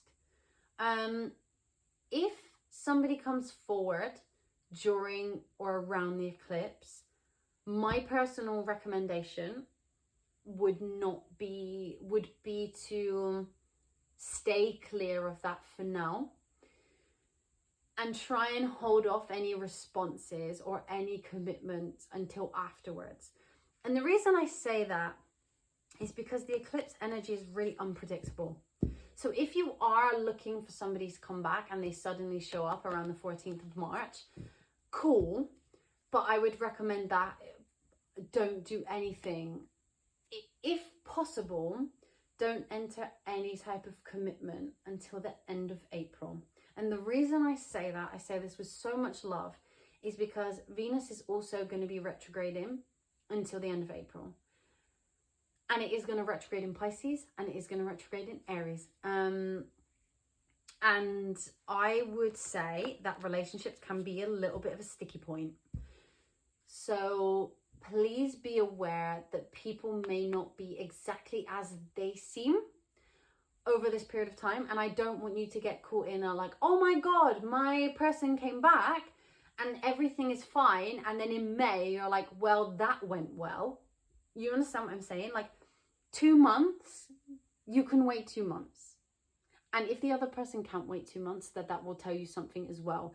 This eclipse is really calling on you to reflect. So if somebody does come back, it is important that you reflect on that relationship, because it's integral to reflect on where you were, that person, yourself, and the relationship as a collective.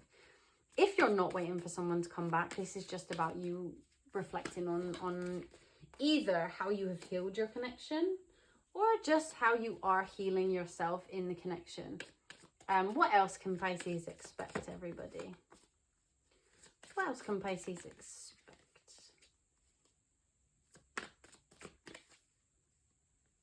The sun. We've had a couple of suns now. I'm liking this. I'm finding this quite nice. Okay, so what you can expect from this afterwards is like the healing happens and then you have the sun, all right? Like the joy comes after the healing. And it's interesting that we have healing like sandwiched between two cards that really represent joy for me. I find that very, very interesting because it feels like you guys are experiencing some level of joy.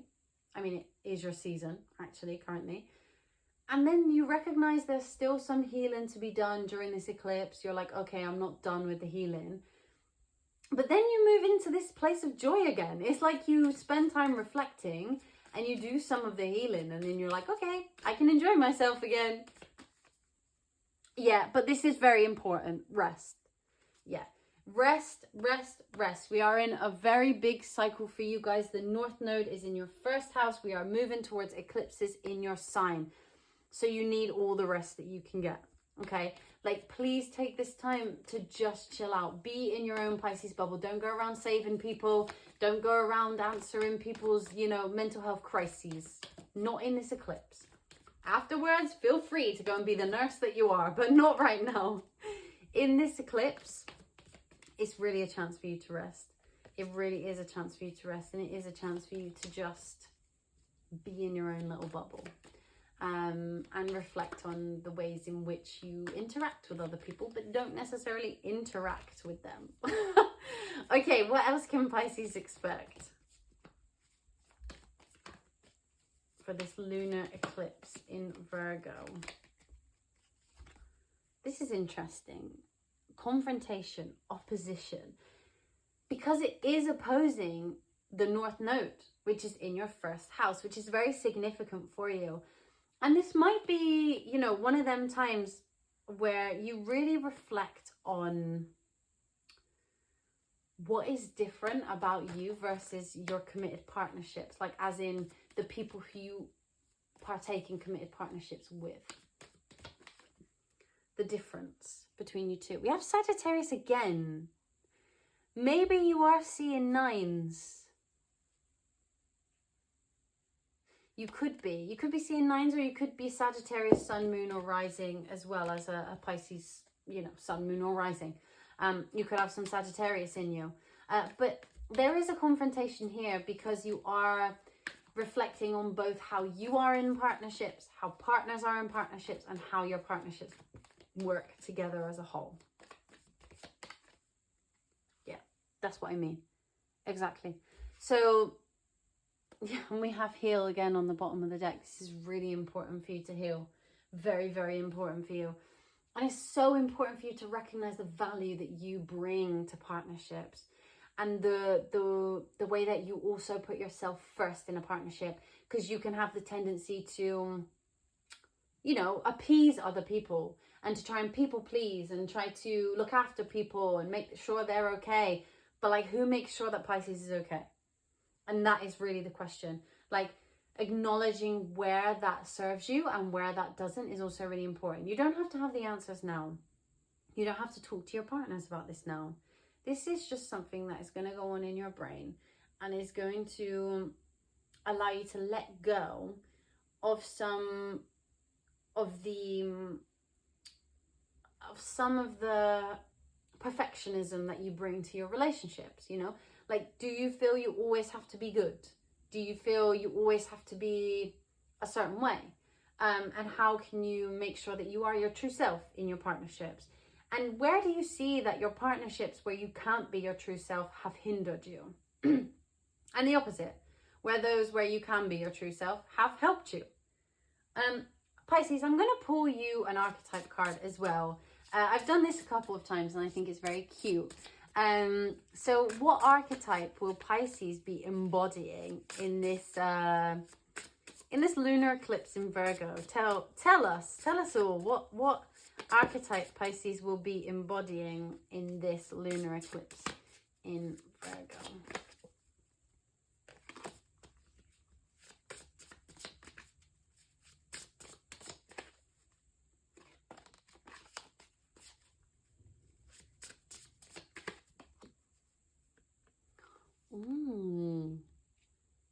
Interesting. Okay, the cat and the lavender with independence. Purple might be significant to you, by the way, because we have quite a lot of purple on the board.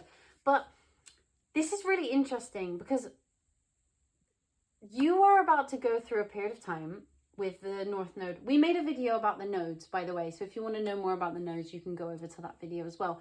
But briefly, you're going into a period of time where you are going to live in your independence and really live in who you are on the inside and who you are on the outside, upgrading your appearance, upgrading what you want to do, going through like exactly what it is you want to do and where you want to go with your life. So it's interesting that this card comes up. You know, we have the black cat, which is offering you some good luck and protection and also allowing you to connect to your intuition. So you know where it is you want to go. And this eclipse is going to really bring to the forefront like your new expansive energy for your own independence. How do your relationships hinder you? How do they pull you back? Where do you want to expand yourself and go forward? This card is the number one. You know, that's you. It's your first house. It's all about you, right? Like you are going on a journey and you get to reflect and decide which relationships you take forward onto that journey. And I think that's really important to know. And the lavender here is bringing you like calming vibes, you know, like a lot of people use it, put it on their pillow to go to sleep. Like it's something that allows you to be comfortable in your own self and make calm decisions that are based upon you. And I think like it really represents you as well, because Pisces is all about spirituality. Lavender brings some very spiritual properties. It brings serenity, it brings protection. And I think like this really embodies you as the journey that you're going to go on, not only for this eclipse, but also for the rest of the 18 months. And the number one represents like new beginnings, creativity, self-actualization. You guys are experiencing a journey that Pisces doesn't usually experience, which is all about you. Pisces is very much here, there, and everywhere. It never really settles on one thing. It's the nurse, it's the wise teacher, it's the, you know, the good friend, it's the spiritual guru. It's all of these things, and it never really becomes one thing. It's just everything all at once. It's the last one of the zodiac. It has learned all the lessons from the other zodiacs to bring it to a place of wisdom. But you living in this independent attitude where you focus a lot on yourself is very beneficial for you. And it's very interesting. And I know that on this journey, there are going to be some relationships that get left behind. But all in all, it is going to be super beneficial for you in the long run. And this eclipse is going to give you an opportunity to wheedle out, like, I don't know if that's a phrase, but it is now. Like the things that don't work in your relationships and the things that really do, and the ones that you want to leave behind and the ones that you want to keep. So I'm enthusiastic about this reading for you. And take the time to rest. Really take the time to rest, because Pisces, you're going to feel this eclipse quite a lot because it is opposing your first house. So it is going to feel quite intense. So if you are not busy on the 14th of March, please take a step away and really relax on that day. But yeah, I would recommend that. If you enjoyed your reading, Pisces, please just give us a little like. If you want to leave us a comment, we would love that. And if you feel very, very generous, please subscribe to our channel. It would really, really help us. And we can't wait to bring you new, more fun content that we will put out to you every week. If I see you in another zodiac sign in this video, fantastic. I'll see you then. If I don't, I will see you in the next video.